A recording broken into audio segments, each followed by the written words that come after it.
magnifique présentation. C'est toujours drôle de voir les autres nous présenter, mais vous avez très bien résumé tout ce que je fais. Là, je voulais aussi prendre vraiment quelques minutes pour remercier vraiment presque personnellement les organisateurs et Jean Petrucci qui m'a invité.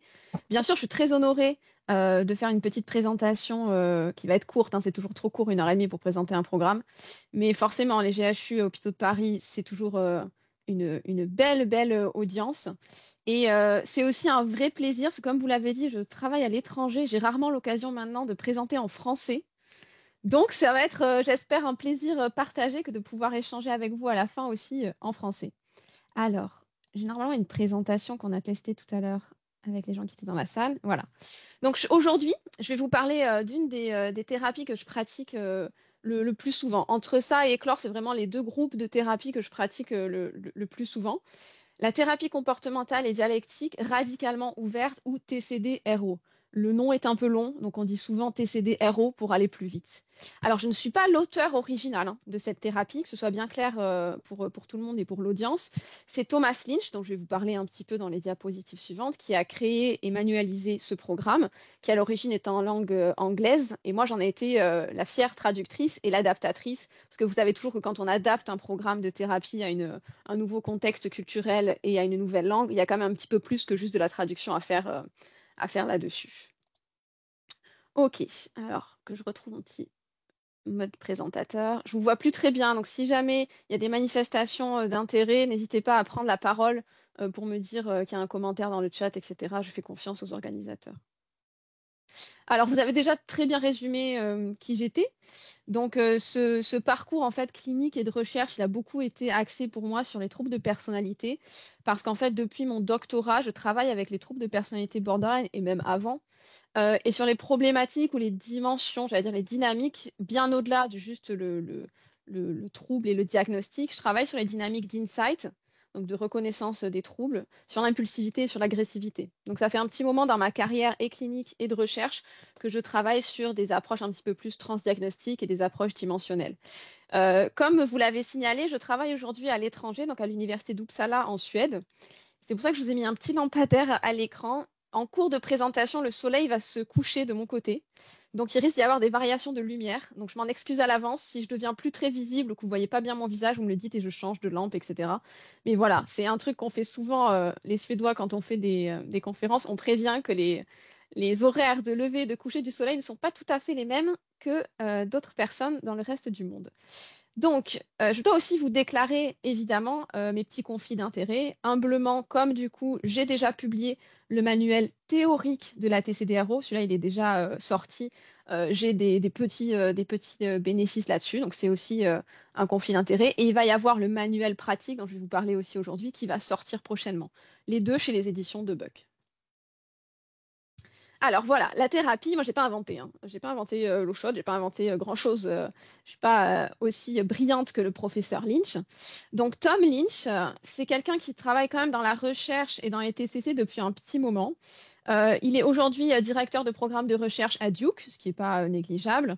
Il est professeur émérite à l'université de Southampton et il a quand même dans son petit curriculum de nombreux projets de recherche institutionnels nationaux avec diverses institutions, notamment anglo-saxonnes et américaines, de santé publique. Donc c'est quelqu'un qui a quand même étudié pas mal et pratiqué pas mal la clinique à haut niveau, j'ai envie de dire, de recherche et d'académie. Et comme il a ce privilège-là et cette excellence-là, c'est la qualité aussi qu'il a donnée à son programme, ce qu'il a fait de nombreuses études de recherche multisites, donc pas uniquement basées sur le travail de ses propres équipes. La validation du programme, elle a été faite avec des équipes externes.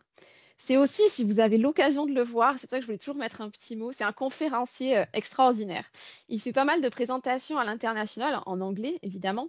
Il a un style très captivant, très particulier, donc j'espère peut-être même qu'un jour il pourra être invité. Alors lui-même ne parle pas français, mais ils habitent en partie en France avec sa compagne qui est aussi une des personnes à la tête de l'aérodibity. Donc éventuellement, peut-être leur proposer de venir parler eux-mêmes. Je pense qu'ils en seraient ravis pour une prochaine occurrence des conférences. Après, très classiquement, je pense que c'est peut-être, j'allais dire, assez transparent pour la majorité des gens qui nous écoutent aujourd'hui. Si vous êtes spécialisé en thérapie cognitive ou comportementale, on a beaucoup de protocoles manualisés. Et en fait, la TCD-RO ne fait pas entorse à la règle. C'est comme la TCD classique, il y a 2 gros livres. Le premier qui explique vraiment la théorie, les fondements, la recherche qui a été faite pour valider la thérapie. Il y a aussi beaucoup de guidance, j'en parlerai un petit peu plus tard aussi, sur l'attitude thérapeutique à avoir dans ce genre de thérapie, ce qui est quand même hyper important. Vous allez, je pense, mieux le sentir tout à l'heure, parce qu'on a vraiment des attitudes et des positionnements thérapeutiques complètement innovants en TCD-RO. Je vous en témoignerai mon expérience, ça chamboule un peu, mais j'espère que ça va vous intéresser beaucoup. Et après, on a le gros bouquin avec les fiches patients qu'on peut voilà, imprimer, etc. Vraiment, c'est très classique, manuel de TCD, j'ai envie de dire, à l'américaine. Mais comme la TCD, ça commence déjà à faire des bébés, hein, ça a fait des petits, c'est-à-dire que le manuel de base sur la thérapie fondamentale, il date de 2016. Mais là déjà, ben voilà, des collègues ont commencé à adapter les thérapies, notamment pour les troubles du comportement alimentaire. Donc il y a un petit bouquin qui est sorti avec l'équipe remarquable de Mima Simic au Maudsley Center de Londres.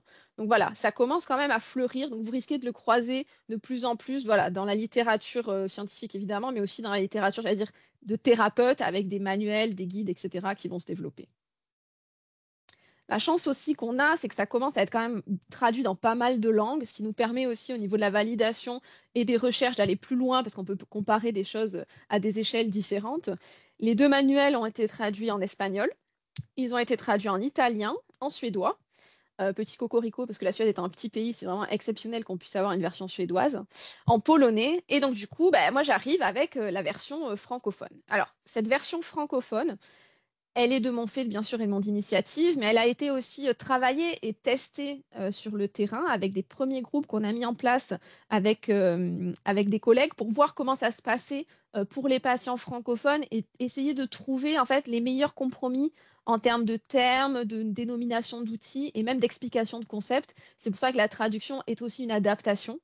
Et bien sûr, je voulais saluer les collègues qui ont été avec moi dans l'aventure, le docteur Grégoire Billon, le docteur Céline Payot, qui est américano-française, donc il m'a beaucoup aidé sur le côté langagier, le docteur Dominique Page, que vous devez connaître de nom, et mes collègues psychologues avec qui on a fait vraiment la mise en place du groupe, Clara Lamonica, Laura Soto et Oumaima Bourekpa. Aujourd'hui, en fait, je suis la seule officiellement personne que je sache, du moins française, formée à la TCD-RO, parce qu'on est en train aussi de traduire la formation officielle. Donc pour l'instant, vous pouvez être formé et diplômé, entre guillemets, de TCD-RO dans d'autres langues. Je sais que ça existe en Espagne et en anglais, mais pour l'instant en France, mes collègues ne peuvent pas prétendre au titre tant qu'ils n'ont pas fini la formation. Alors, qu'est-ce qui explique l'arrivée de la TCD-RO par rapport à ce qu'on connaît de la TCD classique? Alors, la TCD classique, la thérapie comportementale dialectique de Marshall Linehan, elle date des années 90. Elle était vraiment très axée sur les troubles de personnalité borderline. C'était très bien monté comme programme. Ça a très vite montré une très très bonne efficacité. Donc ça, c'était vraiment super chouette. Ça a bossé très bien sur la dysrégulation émotionnelle, dysrégulation comportementale. Donc pour la population borderline et associée, ça fonctionnait très bien. Et au fil du temps, au début, c'était un petit peu, j'allais dire, sous cloche, mais là, maintenant, au fil du temps, on a vu quand même se développer des adaptations pour des dynamiques similaires dans d'autres troubles. Je sais que maintenant, j'ai vu passer des manuels de TCD pour les troubles du comportement alimentaire, des TCD pour l'anxiété résistante. Enfin, voilà, tout ça a fleuri. Et à cette époque-là, Thomas Sinch, qui travaillait avec les équipes qui étaient impliquées dans la validation de la TCD standard, il a fait beaucoup de TCD dans sa carrière, il a quand même fait un constat qu'il y avait certains des patients à qui on proposait la TCD, ça marchait pas bien. Moi, c'est ce que je vais répéter souvent aussi dans le ressenti, dans l'analyse clinique. Les patients, c'est un peu des os, quoi. C'est ce patient où finalement, on a l'impression que c'est le bon outil, on propose et ça marche jamais vraiment exactement comme on s'attendrait à ce que ça marche. Il a commencé à questionner si ces patients-là, qui voyaient être un peu moins réceptifs, ou pour qui la TCD standard ou les adaptations de la TCD standard qui existaient ne fonctionnaient pas très bien, il a commencé à questionner, il s'est rendu compte qu'il y avait quand même un profil qui ressortait. C'était les patients qui étaient dans ce qu'il va appeler l'excès de contrôle. Donc les gens ou les personnes qui ont vraiment un côté maîtrise de soi plus, les grands perfectionnistes, et le côté rigide. Et ça faisait que, comme la TCD est beaucoup, si vous connaissez, centrée sur les émotions et le travail émotionnel, comme ces personnes-là sont très engoncées du côté émotionnel, expressivité, tous les outils finalement passaient un petit peu à côté parce que la TCD va quand même beaucoup sur ce côté émotionnel, travail émotionnel, régulation émotionnelle. Et il se rendait compte que ça marchait pas très bien pour ce type de patient. Donc, il s'est dit, je vais essayer juste d'améliorer et de faire quelque chose un petit peu plus ciblé pour ces patients-là. Et c'est comme ça qu'il a commencé à développer la TCD-RO. Donc, dès le début, c'était quand même une approche assez transdiagnostique parce qu'il voulait cibler les dynamiques de l'excès de contrôle. Il y a eu des études de validation des essais contrôlés randomisés en plusieurs étapes. Toutes les références seront disponibles. Je vous ai fait une diapo exprès pour que vous puissiez prendre le temps de noter, etc. Donc, je ne vais pas passer très longtemps là-dessus. Mais globalement, un petit tour d'horizon pour quand même rester dans le cadre et vous expliquer que c'est une thérapie evidence-based. Le premier essai contrôlé randomisé date d'il y a plus de 20 ans maintenant, de 2003. Et à la base, c'était juste tester en fait ce qu'il avait proposé dans son adaptation de TCD-RO-E, donc la première, les essais. Et on lui avait donné du coup une population de seniors, c'est-à-dire de personnes de plus de 60 ans qui avaient une dépression chronique. Si vous connaissez un petit peu l'historique de la validation des protocoles, notamment en TCC, on a le fameux MBSR, MBCT, la mindfulness, au tout début, c'est pareil. John Kabat-Zinn, on lui avait dit, écoute, si tu veux essayer un truc un peu nouveau, fais-le avec ce petit groupe de patients douloureux chroniques, un peu résistants. Voilà, la TCD-RO, ça a été un peu la même histoire dans la genèse. On a commencé par un groupe de patients hyper résistants, et seniors, donc on savait que c'était un petit peu plus difficile et finalement, essayer de les aider, pourquoi pas. Et ça a plutôt bien fonctionné. Donc partant de là, il a eu accès et il a pu monter un deuxième essai contrôlé randomisé en 2007. Il y a un peu de décalage entre les deux parce que si vous connaissez le processus de recherche, ça prend quand même du temps de monter les protocoles, de trouver les financements, etc. Mais il a réussi.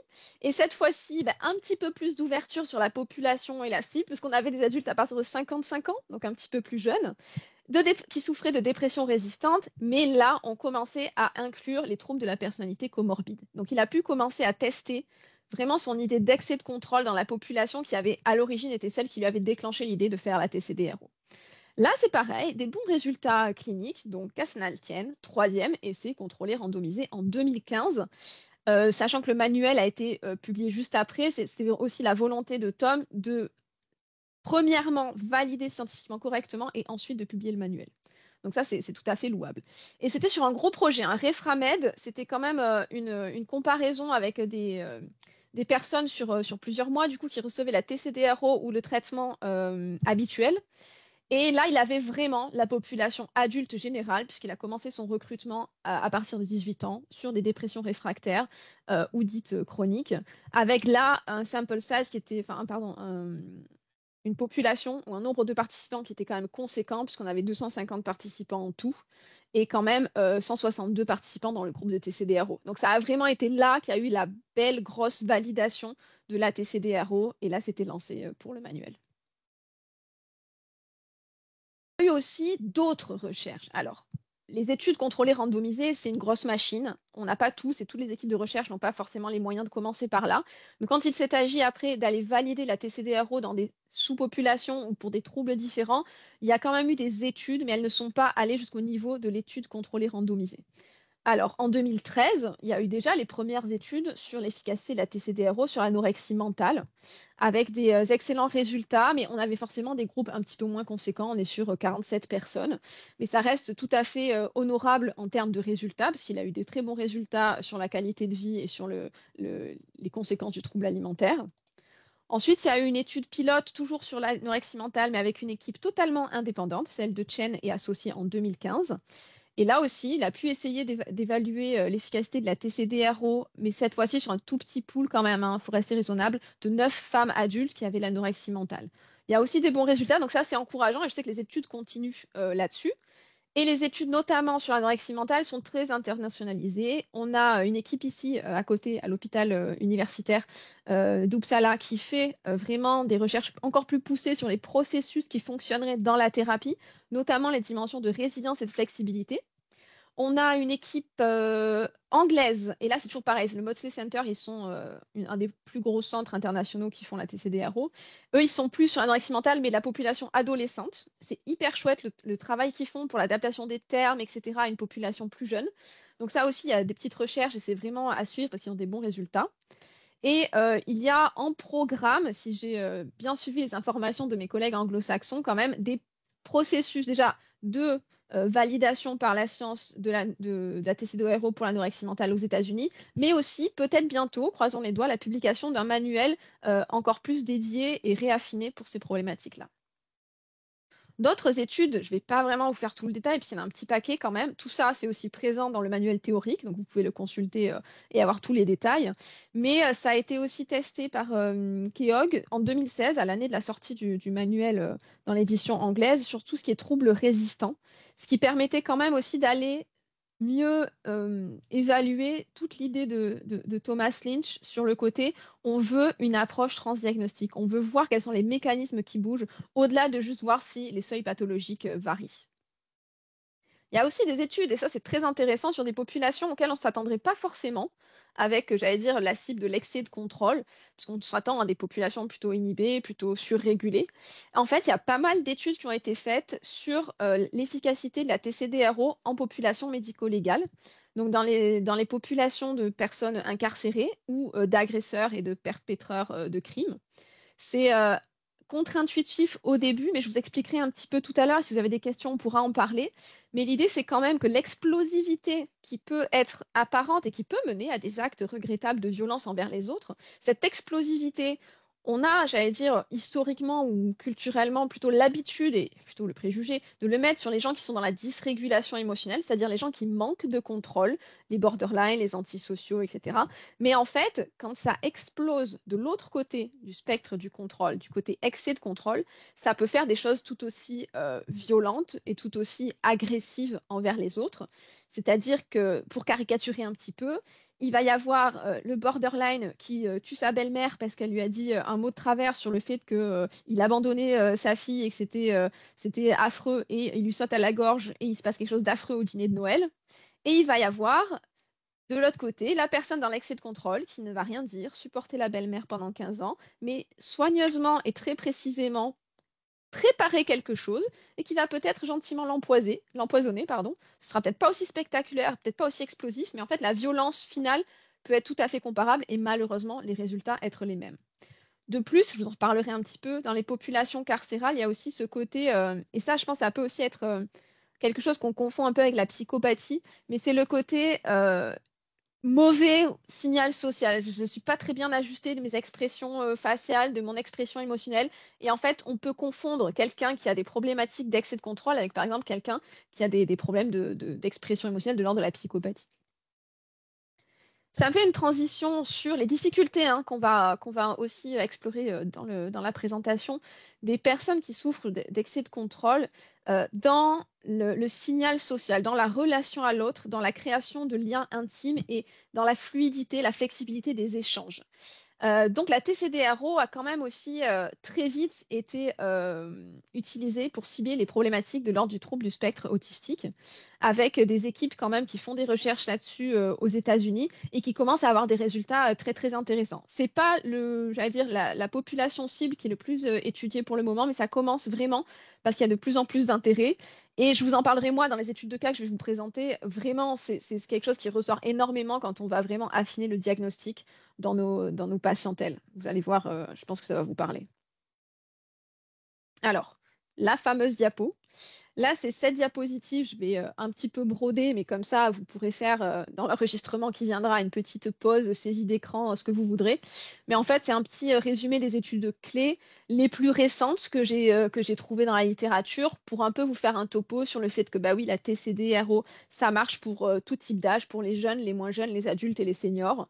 Ça marche aussi pour divers types de problématiques résistantes, de dépression, de troubles anxieux, de troubles autistiques, de troubles du comportement alimentaire, de troubles de personnalité obsessionnelle compulsive aussi. L'évaluation, elle s'est faite dans divers contextes, donc on commence quand même à avoir une belle vision sur est-ce que ça marche en visio, pas en visio. Ben oui, tout fonctionne, donc c'est plutôt satisfaisant et encourageant pour la suite. Je pense que tout de suite, il y a forcément une question qui vous est venue quand vous avez vu la diapo de présentation TCD-RO. C'est quoi la différence avec la TCD classique? Alors, il y en a plusieurs, mais il y a aussi de grandes similitudes. Il ne faut pas jeter le bébé avec l'eau du bain. Mais la TCD-RO, elle est quand même très axée sur 3 éléments essentiels. C'est l'ouverture, la flexibilité et la connexion sociale. Donc déjà, ça vous donne un indice sur le fait qu'on n'est pas tout de suite en train de cibler les émotions ou les comportements. Mais vraiment, c'est le côté relationnel, le côté comment j'entre en relation, en intimité avec les autres qui va être vraiment au cœur de la thérapie. Ensuite, ça s'appuie sur une théorie aussi biosociale, mais pas la théorie biopsychosociale de Marshall Linehan. Ne vous inquiétez pas, je vous la présenterai juste après. C'est une approche qui est un petit peu plus transdiagnostique, j'ai envie de dire d'emblée par rapport à la TCD qui n'était pas forcément au tout début, même si aujourd'hui ça l'est beaucoup plus. Donc ça, c'est peut-être quelque chose d'un petit peu différent de la TCD classique dans l'origine et le développement initial, même si ça se rejoint aujourd'hui. Ça s'adresse comme la TCD à différents groupes d'âge et c'est appliqué dans différents pays. Ce qui peut être aussi similaire dans les deux types de thérapie, c'est la stratégie de développement et de validation. Je vous ai présenté là comment avait fait la TCD-RO. C'est tout à fait similaire à ce qui a été fait par Marshall Linehan dans la TCD. Il y a eu des études contrôlées randomisées, la publication du manuel, et on continue à améliorer, on continue à faire de la recherche. Mais quand même, si on parle des différences, il faut qu'on parle aussi un petit peu clairement des différentes cibles. Je vous en ai parlé un petit peu. Mais si vous voulez, en TCD-RO, on considère vraiment qu'il y a deux polarités de la problématique sur le continuum du contrôle. Il y a le manque de contrôle et il y a l'excès de contrôle. Donc nous, ce qu'on va cibler, le cœur de la cible avec la TCD-RO, c'est l'excès de contrôle. Et de l'autre côté, les troubles dits du manque de contrôle, qui sont plutôt émotionnels et impulsifs, vous les avez à l'écran, c'est tout ce qui va être la perso borderline, antisociale, les troubles du comportement alimentaire de type boulimique, la personnalité narcissique, histrionique, les troubles du comportement oppositionnel chez les plus jeunes, les troubles bipolaires, il y a ces variations d'humeur très fortes, les troubles du comportement plutôt externalisés. Nous, en TCD-RO, on va plutôt regarder la colonne de droite, les troubles de l'excès de contrôle, avec notre personnalité obsessionnelle compulsive, les personnalités paranoïaques et évitantes, les troubles de l'anorexie mentale, la personnalité schizoïde et schizotypique, parce que ça requiert d'une grande rigidité et une version vraiment très personnelle et ritualisée de la vision du monde, les troubles du spectre autistique, comme je vous l'ai dit, les anxiétés résistantes au traitement, les troubles de l'humeur, notamment la dépression aussi, c'est pas dans le tableau, mais résistantes au traitement, parce qu'il y a ce côté vraiment résistant qui passe en premier, le côté très rigide, la personne a du mal à flexibiliser et à bouger. C'est ça qui passe en premier, même avant le côté anxiété ou dépression, c'est le côté résistant qu'on va considérer, et les troubles du comportement internalisés.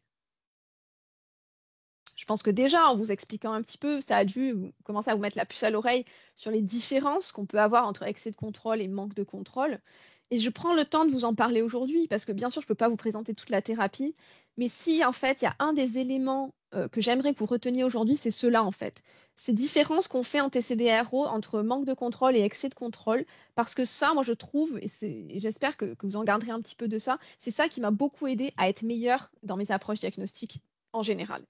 Donc l'idée, c'est qu'on a des types de personnalités différentes, vous l'avez compris, mais dans l'approche, relationnelle et le style d'attachement de vos patients, vous allez voir aussi des grosses différences. Si vous avez l'habitude de travailler, par exemple, avec les troubles de personnalité borderline, vous savez qu'ils sont très anxieux de l'attachement. C'est-à-dire, ils sont toujours à dire « Ah, mais je veux pas que vous me lâchiez, mais me repoussez pas le rendez-vous ». Ils s'attachent un peu à la thérapie et au thérapeute aussi, parce qu'il y a une vraie crainte de l'abandon. Ils sont très anxieux dans le style d'attachement. Du côté excès de contrôle, mais pas du tout. Vous allez vous retrouver avec des patients, ça peut même être surprenant et un peu confrontant en tant que thérapeute parce qu'on peut se sentir un peu genre mais ils s'en fichent, je ne sers à rien. Le style est très évitant, c'est vraiment la thérapie qui les intéresse, c'est pas du tout la relation avec le thérapeute ou le rendez-vous avec le thérapeute. Ils n'entrent pas vraiment en relation, on en parlera comment on fait aussi, on attend beaucoup les ruptures d'alliance pour parer à ça, mais ils ne rentrent pas en relation aussi, authentique, aussi vite que les autres patients. Et surtout, s'il y a un cas de conflit ou s'il y a un truc qui leur déplaît, ils vont avoir tendance à pas trop vous le dire et ils vont juste abandonner la thérapie. Ils auront d'excellentes excuses. Typiquement, oh, je suis désolée, Sylvia, je peux plus venir au groupe, mon employeur m'a changé mes horaires, donc désolée, mais je reviendrai la prochaine fois. Et en fait, vous savez quand même que la fois d'avant, il y a une petite entorse, vous avez senti quelque chose qui s'est passé. Voilà, les patients sont très polis, très, respectueux de vous, mais par contre, ils vont quand même clairement abandonner facilement la thérapie. Alors qu'on pourrait avoir le préjugé que c'est quelqu'un qui est plutôt dysrégulé du côté manque de contrôle, qui va laisser tomber, qui va partir, qui va... Non, méfiez-vous, quand vous avez un abandon de thérapie, essayez de questionner de quel côté du spectre du contrôle ça peut se placer. La problématique centrale pour eux, je vous l'ai un peu dit déjà, c'est pas trop la dérégulation émotionnelle, c'est vraiment l'absence de signalisation sociale. Ils sont très peu ouverts aux autres et c'est ça qui va finir par vraiment creuser le lit de leur souffrance, bien plus que les émotions ou les réactions physiologiques auxquelles ils sont d'ailleurs un petit peu moins sensibles. Donc c'est vraiment par cet axe-là que vous pouvez les accrocher en thérapie, que vous pouvez vraiment aussi améliorer leur situation. Ils sont aussi suicidaires, ils ont aussi des comportements d'automutilation.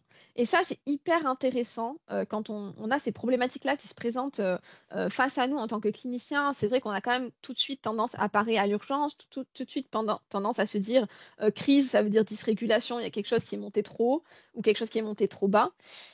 Dans les comportements, notamment d'automutilation et même des actes suicidaires des patients dans l'excès de contrôle, il y a beaucoup plus de planification. C'est-à-dire que les patients sont beaucoup plus capables de garder secret et, j'allais dire, invisible leur comportement automutilatoire. Donc c'est très rare en fait que les patients même les disent, mais ma femme, mon fils, personne, même dans les très proches, n'est généralement au courant de ce qu'ils sont capables de se faire en termes de souffrance auto-infligée.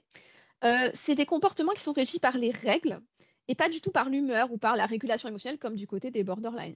Je vous donne un exemple. Moi, j'avais un patient qui, justement, m'avait été envoyé pour faire le programme Éclore, que tout le monde et tous les collègues, tous les cliniciens autour me disaient « Oh là là, tu vas voir, c'est ton patient borderline homme par excellence. » Donc, je reçois le monsieur. Comme je suis un peu prudente, moi, je fais toujours des évaluations, puis je commence à lui poser ces questions-là. Comment ça se passe aux automutilations, etc. Et en fait, il me décrit vraiment quelque chose de l'ordre de la punition par rapport à ses actions, ses erreurs ou ses imperfections qu'il avait pu avoir. Et donc, en fait, pour lui, ces automutilations, il avait son petit coffret en bois qui était caché dans la salle de bain avec sa petite lame de rasoir. Il savait ce qu'il allait faire et c'est noté sur le calendrier. Tous les premiers mardis du mois, le soir à 20h, les filles sont à la danse, je m'automutile.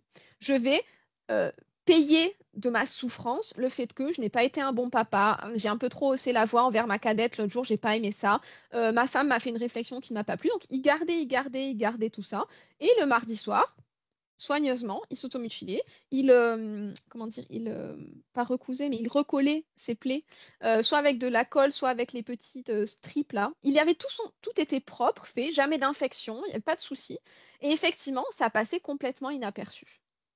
Et ça doit vous mettre la puce à l'oreille entre les comportements comme ça qui sont programmés, qui sont aussi très, j'allais dire, intimes dans le sens ils se passent dans le cercle de la maison ou en zone très contrôlée, par rapport aux actes et aux comportements suicidaires ou parasuicidaires des personnes. Ah, j'entends quelqu'un qui parle.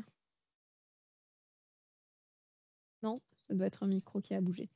Peu importe. Et du coup, du côté des borderline, où là, c'est beaucoup plus explosif tout le temps, partout, en termes j'allais dire, de processus, ça peut changer aussi. C'est beaucoup plus démonstratif dans le sens que ça se voit et ça s'exprime beaucoup plus clairement à l'extérieur de la personne. C'est beaucoup moins dans sa seule intimité.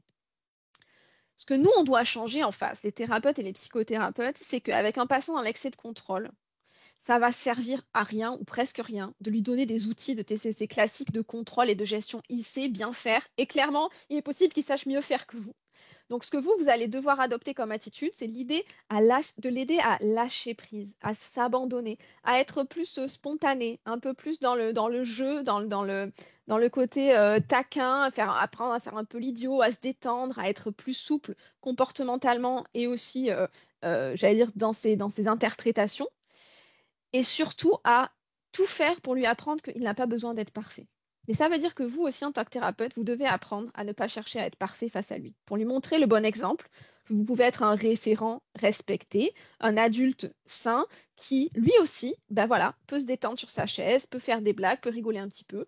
Et ça, c'est vraiment quelque chose qui demande un petit switch d'attitude, j'ai envie de dire, professionnel par rapport à effectivement ce qu'on a plus l'habitude de faire, notamment nous les TCCistes, c'est assez, j'allais dire facile, non, mais c'est assez habituel que les personnes en dysrégulation, on leur donne des outils de régulation. Ça, on sait faire, il n'y a pas de problème. Donc ça nous demande un petit peu un pas de côté, une plus grande finesse, j'ai envie de dire, pour être plus habile là-dessus.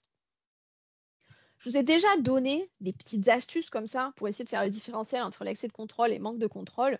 Mais vraiment, je vous invite à lire plus en profondeur tout ce qui a été exploré dans le manuel théorique. justement parce que c'est là qu'on va avoir plus de finesse. Et là, j'ai pas le temps de vous faire vraiment juste un topo diagnostic, mais je vous invite à aller consulter le manuel de Thomas Lynch et celui qu'on a sorti là en français. Mais il y a aussi des petites études quand même qui parlent de ça. Donc au-delà du manuel, vous pouvez trouver exactement ce même type d'explication et de recherche sur le fait d'affiner le diagnostic dans des articles de Arns ou de Brigham et Maidman. Je vous les ai mis à l'écran et je vous donnerai les références. Ce qui est encore très utile, moi je trouve, c'est un tout petit truc que moi j'ai beaucoup gardé de la TCD-RO, c'est ce côté, je vous en ai parlé là, pour les automutilations, etc. Mais est-ce que ça se passe, j'allais dire, en privé, avec peu de spectateurs, ou alors peu importe? Ça, c'est tout bête comme question, mais demandez à vos patients quand ils vous expliquent des manifestations émotionnelles dramatiques, genre « mais j'ai fait n'importe quoi, j'ai lancé des objets, j'ai crié sur mes enfants ». D'accord, c'était où? Qui vous voyez? Généralement, dans les troubles de personnalité et les problématiques de manque de contrôle, c'est peu importe la réponse. C'est j'étais dehors, j'étais au jardin, j'étais dans la voiture, il y avait des gens, des passants qui me regardaient, machin. Enfin, l'explosivité ou l'expressivité débordante, elle est très peu, j'allais dire, jugée au filtre de qui va me voir, qui va être témoin de ça. Quand il y a de l'explosivité en petit comité, interrogez quand même le côté excès de contrôle. Les patients excès de contrôle peuvent être mais des affreux bonhommes et des affreuses madames avec leurs conjoints, avec leurs enfants, mais généralement uniquement avec eux. C'est-à-dire que cette zone-là de surexpressivité et d'explosivité, puis on va reparler aussi de comment évaluer l'explosivité dite ou témoignée de l'explosivité réelle, on en parlera tout à l'heure, mais cette explosivité-là, elle est hyper concentrée sur une ou deux personnes, vraiment rarement plus. Ça vous donne déjà un petit indice. Comment moi j'interroge mes patients quand ils me décrivent j'explose tout le temps, partout. Faites-leur parler de la situation, du contexte et de qui était là pour témoigner. Parce que ça veut dire que eux sont beaucoup plus anxieux du signal social qu'ils renvoient, alors que de l'autre côté, pas tellement. Je vous ai parlé des petites particularités de cette approche-là et des choses auxquelles il faut peut-être s'entraîner. En tout cas, moi, j'ai eu à m'entraîner à ça. C'est que dans cette pratique manualisée, évidemment, dans toutes les pratiques manualisées, on cherche le mieux possible à coller à ce qui est dit dans le manuel. Dans la TCD-RO, c'est pas une bêtise. Hein. C'est vraiment la consigne numéro 1, c'est stick to the book. Enfin, au mot, à la lettre, à la ligne, vous devez en séance, et c'est très bizarre à dire pour un thérapeute, mais vous devez lire le manuel mot à mot. D'accord? Pourquoi? Parce qu'en fait, il y a quand même énormément d'efforts qui a été mis par les équipes de Lynch pour trouver la façon de dire les choses qui va être justement le moins attaquante pour les personnes en excès de contrôle, qui va être le plus clair possible, le plus neutre possible. Parce qu'en fait, quand ils ont commencé à tester la thérapie, si on demande à un patient qui souffre d'excès de contrôle, s'il a le plus besoin d'anecdotes ou de petites déviations personnalisées par rapport au texte, il va vous dire non, pas du tout. Moi, je veux un truc prouvé par la science, je veux un truc clair. Donc nous, en tant que thérapeute, on va vraiment essayer de vraiment coller au texte au maximum. Ça ne veut pas dire que vous n'avez pas le droit de mettre de vous. Il y a des zones où on parle d'exemples. Il y a les exercices de méditation que vous verrez qui sont très, très, libres dans le sens où vous pouvez avoir votre propre patte, entre guillemets, quand vous échangez. Mais par contre, on colle au manuel de très près. D'accord?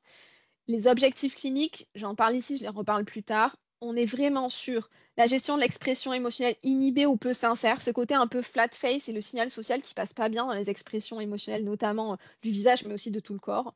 On essaye de travailler le comportement hyper détaillé, hyper perfectionniste, hyper ritualisé et excessivement prudent. On travaille la rigidité et le comportement régi par les règles. Et surtout, ce côté intimité, proximité authentique avec les autres pour leur redonner un sens d'appartenance à la tribu humaine. Tribu, c'est un terme beaucoup employé dans la thérapie. Et pour leur permettre aussi d'être moins sensibles à leur très haut niveau de comparaison sociale. Ils sont très dans l'envie, l'amertume, la jalousie. C'est très, très fort dans ces populations-là. Il y a, en un mot commençant, une solution si vous voulez en savoir plus. Il y a un super exemplaire en fait du The Behavioral Therapist qui est sorti où en fait il y a plusieurs articles qui expliquent vraiment plein de choses très très bien sur la TCD-RO. Bon, c'est en anglais. Si jamais vous voulez le consulter et que vous avez des problèmes de traduction, vous pouvez m'envoyer un email et je vous aiderai à traduire en français. Mais c'est vraiment intéressant parce qu'il y a un peu plus d'explications. sur la différence avec ACT, par exemple, parce qu'on a des pratiques de compassion dedans, donc, mais c'est pas comme en ACT, c'est pas comme en thérapie centrée sur la compassion. Pourquoi c'est pas de la MBCT, pourquoi c'est pas de la DBT, enfin voilà, tout ça, c'est un peu expliqué dans différents articles, il y en a quand même 5 ou 6, donc c'est une très bonne lecture si vous voulez aussi avoir le côté recherche plus et comment ça a été pensé. Dans le manuel, on a aussi, et ça c'est vraiment chouette, des évaluations spécifiques qui ont été créées en cours de route avec le protocole. Donc certaines de ces échelles que vous trouverez dans le manuel sont en cours de validation. Donc là, c'est coucou les copains qui font de la recherche et petite main tendue. Si ça vous intéresse et nous aider à faire les validations francophones, on vous invite avec plaisir sur les équipes. Comme ça, plus on est de fous et multicentriques et plus vite ça ira. Mais c'est en cours. À ce jour, du coup, les premières traductions qui sont dans le manuel sont les traductions préliminaires. Et si jamais validation et changement, je pense qu'ils seront infimes sur les termes de certaines échelles, bien sûr qu'on fera une mise à jour du manuel. Il y a aussi beaucoup de guides d'entretien, j'allais dire assez poussés, ce qui, pour moi en tout cas, a été aussi une des surprises de cette formation-là, de cette thérapie-là, c'est que c'est pas simplement parler, faire une anamnèse, parler des problématiques, faire passer les échelles. Il y a vraiment le tout début de la thérapie, les 4 premières séances individuelles, c'est quasiment de l'entretien poussé et très engageant en termes de jeu de rôle pour faire ressentir au patient physiquement est-ce qu'il est dans ce style de personnalité ou pas. Donc on est vraiment très engagé pour bien lui faire sentir ça me concerne et cette thérapie elle est faite pour moi. Il y a aussi une petite nuance dont je ne vais pas parler beaucoup, mais qui est quand même assez utile parce qu'elle peut quand même des fois nous éviter quelques erreurs. Ils font aussi au bout de l'évaluation la distinction entre les personnes dans l'excès de contrôle excessivement agréable ou excessivement désagréable. Parce que typiquement, le côté je suis loin des autres et un peu inauthentique, on peut avoir juste le profil un peu distant et vachard. C'est pour ça que je vous ai mis Le diable s'habille en Prada et Gordon Ramsay. Ce côté, en fait, je mets les autres à distance et je suis pas très agréable, voire hyper désagréable, mais en fait, derrière, je suis très seule. Ça peut aussi se cacher derrière l'extrême opposé, les gens excessivement agréables. Et c'est vraiment, je pense qu'on a peut-être tous croisé des gens comme ça qui sont très gentils, très avenants. Oh mais Sylvia, oui, bien sûr. Oh, tu veux un café, 2 sucres? Tu veux une cuillère? Tu veux un sopalin? Et en fait, ça vous crée une espèce de sensation de gentillesse complètement inauthentique. Et pourtant, dans les deux comportements, généralement, vous n'aurez aucun moyen clair de dire là tu es méchant ou là tu es respectueux ou là tu es trop gentil et là tu n'es pas authentique. La magie en fait de l'excès de contrôle, c'est que les comportements inadaptés socialement sont toujours présentés de façon à ne pas être critiquables directement. Ça fait des petites sensations d'étrangeté et le comptable vous dit mais c'est pas tout à fait ça que vous m'avez dit. Ah bon, je me suis trompée peut-être. Oh, excusez-moi. Voilà, dans le relationnel, c'est des petits éléments aussi que moi je trouve pertinents parce qu'ils m'aident dans tous les types de patients que je rencontre en dehors du programme à affiner un peu mes compréhensions et du coup les questions que je vais poser en regard de ça à mes patients. Est-ce que jusque-là, il y a des petites questions? Je vais essayer de retrouver la vidéo. Est-ce qu'il y a des petites questions?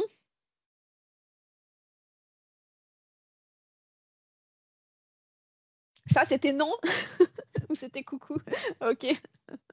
Non, puis comme ça me permet de voir un petit peu la vidéo, de boire un coup. Et maintenant, laissez-moi donc retrouver mon PowerPoint. Allez, c'est parti. On va aller un petit peu plus maintenant dans le cœur de la thérapie. Là, ce que j'aimerais vous donner aujourd'hui, je ne peux pas tout faire, mais c'est déjà un petit peu de vous aider à comprendre les principes fondamentaux de la TCD-RO, vous permettre d'identifier un petit peu mieux les problématiques liées à l'excès de contrôle. Je vais vous faire quelques études de cas et vous expliquer comment moi je les ai rencontrés, ces patients-là.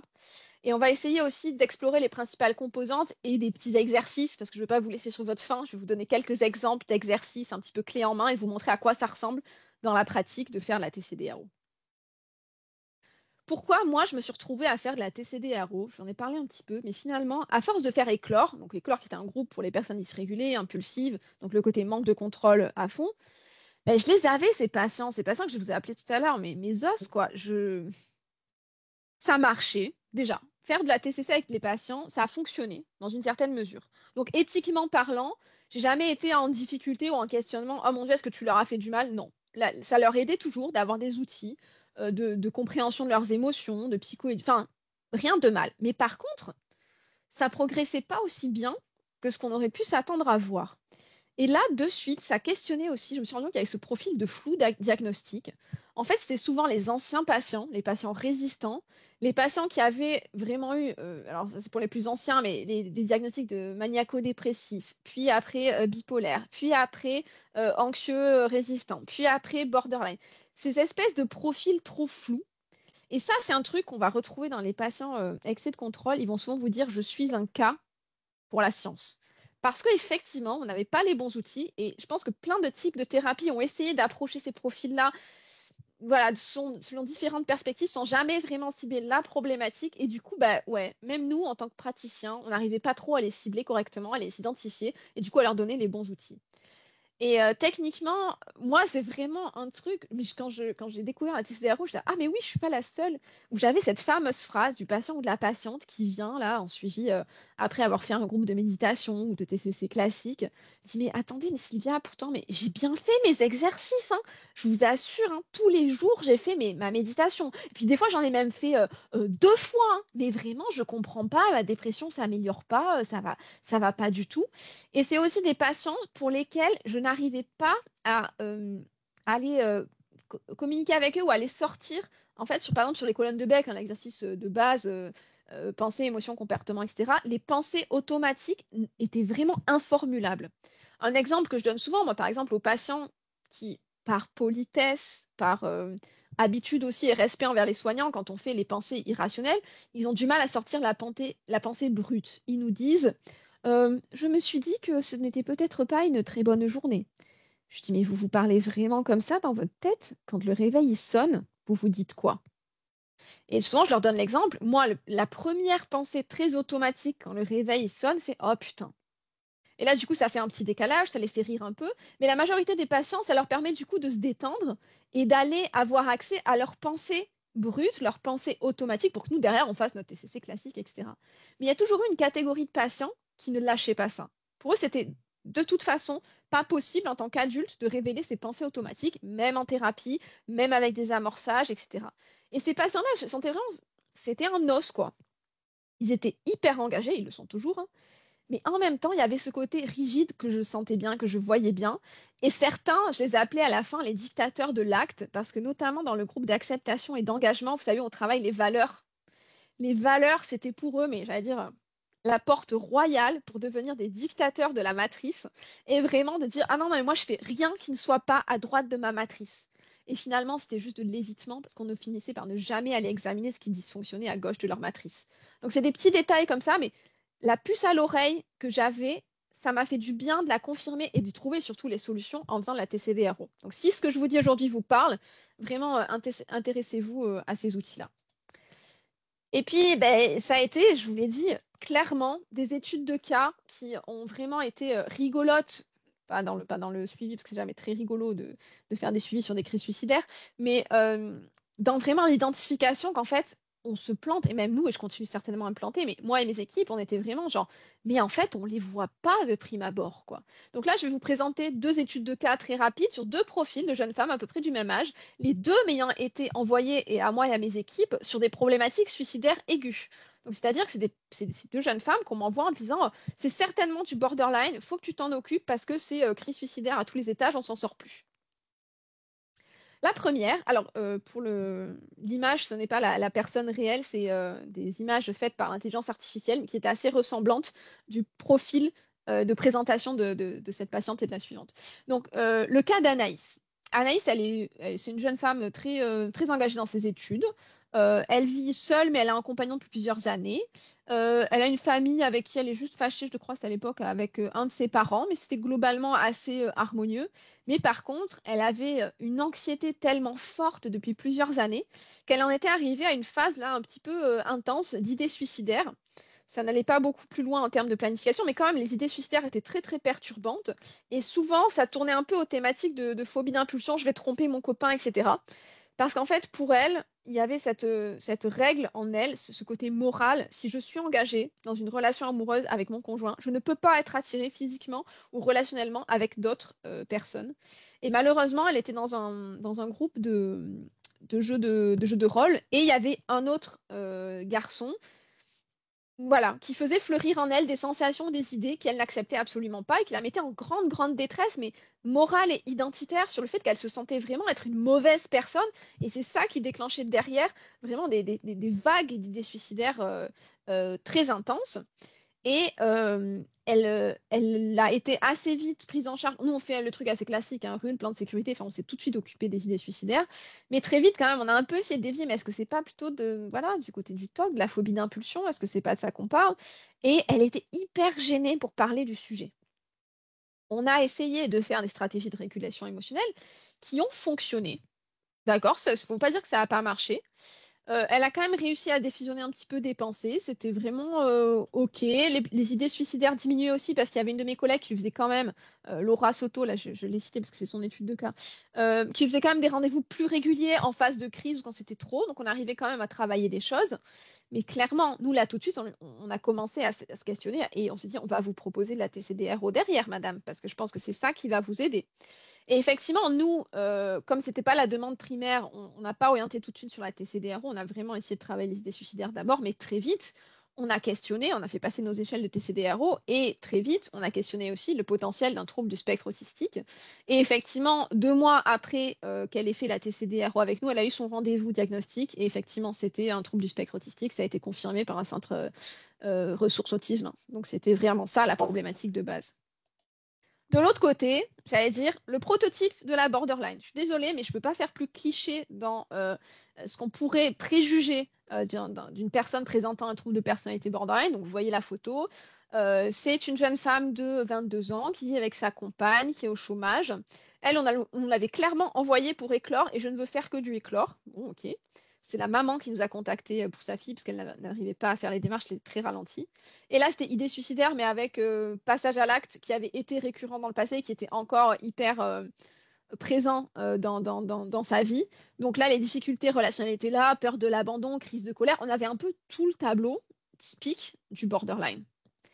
Mais en fait, quand elle nous décrivait ce qui se passait pour elle, c'était vraiment un cercle vicieux de pensée, bien plus qu'une problématique relationnelle qui déclenchait l'impulsivité. Et là, on a commencé à se dire, attends, il y a un truc, c'est pas tout à fait les déclencheurs habituels dans l'impulsivité des borderline. Et là, elle commence, j'en ai un petit peu donné un indice tout à l'heure, à nous sortir des grandes phrases. Il n'y a pas de solution pour moi, rien ne fonctionne pour moi, la science ne comprendra jamais. Ce qui n'était pas forcément totalement décalé avec son vécu. Je vous présenterai tout à l'heure, j'ai la liste de tout ce qu'elle a tenté et de tous les suivis qu'elle a pu faire. Un petit peu la même chose, donc on lui fait quand même avant éclore, hein, mise en sécurité, etc. Puis elle fait son programme éclore, ça marche très bien. Et là, en fait, je vous ai déjà spoilé l'information, je vous en parlerai tout à l'heure, mais elle avait eu un petit peu tous les diagnostics, TDAH, trouble de personnalité borderline, dépression. Mais nous, quand on est contacté, il y a urgence, j'allais dire presque vitale, forcément, quand on s'est fait avoir, on a entendu trouble de personnalité borderline, et il y avait eu, je vous le dirai tout à l'heure, vous verrez comment ça s'est passé, un diagnostic et des diagnostics de TSA, mais qu'en fait, la maman ne nous avait pas du tout communiqué, parce qu'elle ne voulait pas faire rebasculer sa fille dans un tout diagnostic, etc. Ça, c'est une autre discussion. Là, la demande, c'était vraiment, en fait, pas tellement la jeune personne, c'était pas tellement Lucia elle-même, c'était plutôt sa maman qui était épuisée par la gestion des crises de sa fille. Et là, souvenez-vous, je me suis aussi questionnée, mais les crises, elles arrivent où? Tout le temps avec la maman. Pas tellement avec sa copine, pas tellement avec le beau-père, jamais dehors ni avec les amis. Donc, vous voyez, dans le côté, c'est en petit comité, c'est public ou pas public, les comportements impulsifs, suicidaires ou parasuicidaires. Et là, on s'est quand même dit, bon, on a nous parlé avec la maman, il y avait aussi un problème quand même, hein, c'était qu'elle était sous médication très lourde, elle était très sédatée, elle avait aussi un problème de douleur chronique, donc elle avait beaucoup de traitements. Et nous, comme ça a commencé à être difficile dans les séances, vraiment, elle était ralentie cognitivement, on avait dû appeler la maman pour dire qu'est-ce qu'on fait là sur le traitement, il faut qu'on en parle, voir si ça va pas, s'il faut lever un petit peu. Et c'est là que la maman nous a sorti son petit récapitulatif de tout ce qui avait été fait pour sa fille. Donc, entre 2020 et 2023, elle a dû changer plusieurs fois de médecin psychiatre. Donc, à chaque fois, repasser par des bilans, repasser par des questionnements, etc. Mais quand même, en gros, hein, il y avait eu un diagnostic de TDAH sans hyperactivité et de TSA en 2021 que la maman ne nous avait pas mentionné. Mais en fait, regardez aussi, ce qu'on lui avait dit, c'était comorbidité associée, trouble de l'humeur et trouble anxieux. Donc, en fait, on lui dit, t'as tout, mais on ne lui propose rien pendant plus d'1 an. Et du coup, effectivement, elle finit par voir un autre docteur, mais la jeune, elle n'y croit plus trop, ce qu'on peut lui accorder. Elle commence à avoir vraiment des symptômes dépressifs majeurs, où là, il y a quand même des tentatives de suicide, etc. Rebelote, il y a quand même un diagnostic de TSA avec trouble de l'attention qui est reposé, mais on lui remet en question ses traitements, elle est réorientée. Ensuite, on se rend compte que les traitements ne fonctionnent pas très bien, donc on l'envoie sur toute une batterie de tests de résistance génétique au traitement. Elle change encore de docteur en mai 2022, et finalement, grosse crise suicidaire parce qu'elle n'en peut plus. Pendant l'hospitalisation, on repart du TSA, mais ni la patiente ni ses proches nous l'avaient signalé. Donc effectivement, nous, quand on a fait éclore, on a rapidement arrêté. Elle n'a pas fait tous les 3 modules et on lui a proposé de basculer sur un autre type de thérapie du coup. Et surtout, on s'est bien assuré qu'elle soit orientée correctement pour avoir un suivi adapté à son TSA, parce que ça, c'était vraiment nécessaire pour qu'elle continue à aller bien. Donc ça, un peu, c'est la conclusion de ces 2 études de cas. Des fois, ça semble être des cas, j'allais dire, classiques de crise suicidaire, mais en fait, c'est pas du tout ça. On parle plutôt de tentatives de suicide ou d'idées suicidaires sur le côté phobie d'impulsion, où c'est plutôt une stratégie de coping face à son stress, etc. Et ça a rapport à un grand perfectionnisme, bien plus que le profil borderline a une problématique émotionnelle directe. Il y a des cas aussi où c'est vraiment le tableau, j'allais dire, phare. Il y a tous les voyants qui clignotent pour du borderline, et ça n'en est pas du tout. Si on ne pose pas les petites questions, c'est pas ça du tout. Et derrière les crises suicidaires, c'est vraiment 2 cas pour vous dire, interrogez-vous sur qu'est-ce qui est le moteur. Est-ce que c'est vraiment pour punir l'autre ou me punir moi de quelque chose qui a été mal moralement, ou alors une problématique d'abandon et de rejet? Et ça vous aide aussi à voir un petit peu les différences, parce que je pense que c'est tout à fait naturel, le boom là, de ce qu'on se prend en tant que thérapeute quand il y a une crise suicidaire et qu'il faut qu'on sauve la vie des patients, que c'est l'urgence. Mais en fait, on voit le choc, on voit l'explosivité. Après, c'est notre rôle de dire, ok, attends, c'est peut-être l'arbre qui cache la forêt. Qu'est-ce qu'il y a derrière ça? Quelles sont les dynamiques? Parce qu'en psychothérapie, derrière, ça ne va pas tout à fait se travailler de la même façon. Et je suis tout à fait honnête, sans la TCDRO, je pense que j'aurais jamais questionné aussi finement ce genre de distinguo. Donc vraiment, c'est, je pense, une des plus grandes richesses du programme. Et c'est ça aussi qui fait cette si belle accroche avec les participants, parce qu'ils se sentent enfin compris là, au bon endroit de leurs problématiques à eux. Ce que ça ouvre en termes de formation et en termes de pratique générale pour moi, c'est que maintenant, cette distinction entre excès de contrôle, manque de contrôle, j'avoue que j'en mets une touche dans tous mes enseignements universitaires ou presque, pour vraiment informer et diffuser cette idée déjà. Chacun va plus ou moins loin là-dedans, mais c'est important d'être déjà au courant pour peut-être voir et questionner des choses. J'utilise aussi pas mal d'outils dans différents programmes de thérapie, et ces outils TCDRO dont on va parler là, je les utilise aussi en thérapie individuelle. Ça, c'est un truc que je fais largement. Et après, au-delà de ça, cette approche TCDRO, elle ouvre aussi, pour ceux d'entre vous qui sont intéressés par la recherche, des pistes très particulières. Par exemple, cette année, c'est ces principes-là de TCDRO qui m'ont permis de faire une proposition de projet de recherche sur les enjeux éthiques du diagnostic en psychiatrie, parce que dans le manuel et au début du développement de la TCDRO, je crois que c'est une équipe australienne quand même, ils ont trouvé des taux d'erreur diagnostique entre manque de contrôle, excès de contrôle de l'ordre de 40%. C'est-à-dire que dans un centre qui accueillait des patients pour la thérapie dialectique et comportementale, quand il leur faisait passer les échelles pour distinguer et bien différencier, 40% des patients étaient en fait plus concernés par l'excès de contrôle que par le manque. Donc ça, c'est quand même quelque chose qui doit nous interroger. Et puis, de par la TCDRO, de par tout cet intérêt en fait, à mieux comprendre les dynamiques, forcément, ça m'a beaucoup plus permis de m'intéresser, de faire de la recherche sur les nouvelles approches et le modèle alternatif des troubles de personnalité. Et aujourd'hui, ça va m'amener à le traduire. Donc ça fait aussi, j'allais dire, le meilleur des programmes de TCC, c'est quand la clinique aussi s'allie à des intérêts de recherche. Et si certains d'entre vous sont intéressés par les deux, je pense que vous allez vraiment trouver votre bonheur en TCDRO. Ok, les grosses clés fondamentales, principe de base, et ça, si jamais vous allez à une conférence de Thomas Lynch et qu'il ne vous dit pas ce truc-là, c'est qu'il n'est pas en forme ce jour-là. La clé de l'attitude thérapeutique et le fondement, c'est ask, don't tell. Demandez, ne présumez pas. Les patients dans l'excès de contrôle, ils ne vont pas vous lâcher le morceau. C'est-à-dire qu'ils vont être là face à vous, vous leur dites ça va, ils vont vous dire oui. Mais est-ce que vous n'avez pas mal à la tête aujourd'hui? Ils vont vous dire, ah oui, c'est vrai. Donc, c'est si vous n'avez pas le réflexe d'aller demander la clarification précise de ce que vous percevez ou de ce que vous voulez clarifier avec eux, ils vont rester sur la première ligne. Ce n'est pas des patients qui vont vous donner plus que ce que vous demandez clairement. Donc, si vous ne verbalisez pas clairement vos questions, vous risquez de passer complètement à côté de la conversation thérapeutique. Ensuite, il faut bien aussi comprendre qu'il y a quelque chose qui est très particulier, c'est que comme cette thérapie, elle est vraiment sur les styles de manque de contrôle et d'excès de contrôle, c'est important que vous aussi, vous sachiez en tant que thérapeute, et je vais vous faire un petit jeu tout à l'heure, de quel côté vous êtes. Mais que vous ou vos participants soient du côté de l'excès de contrôle, peu importe, il faut aussi toujours vraiment revalider le fait qu'on ne critique pas la maîtrise et le contrôle. D'accord ? Le contrôle, c'est une bonne chose. Vous n'êtes pas en train de les juger ou de chercher à les soigner ou à les traiter pour leur contrôle ou leur maîtrise d'eux, mais pour l'excès de contrôle. Parce que le contrôle, la diapositive bouge toute seule. Le contrôle, c'est une bonne chose, d'accord? C'est nécessaire, on n'a pas toujours besoin de changer ça. Ça permet d'éviter des choses, de se protéger, de ne pas passer par des sentiments inconfortables.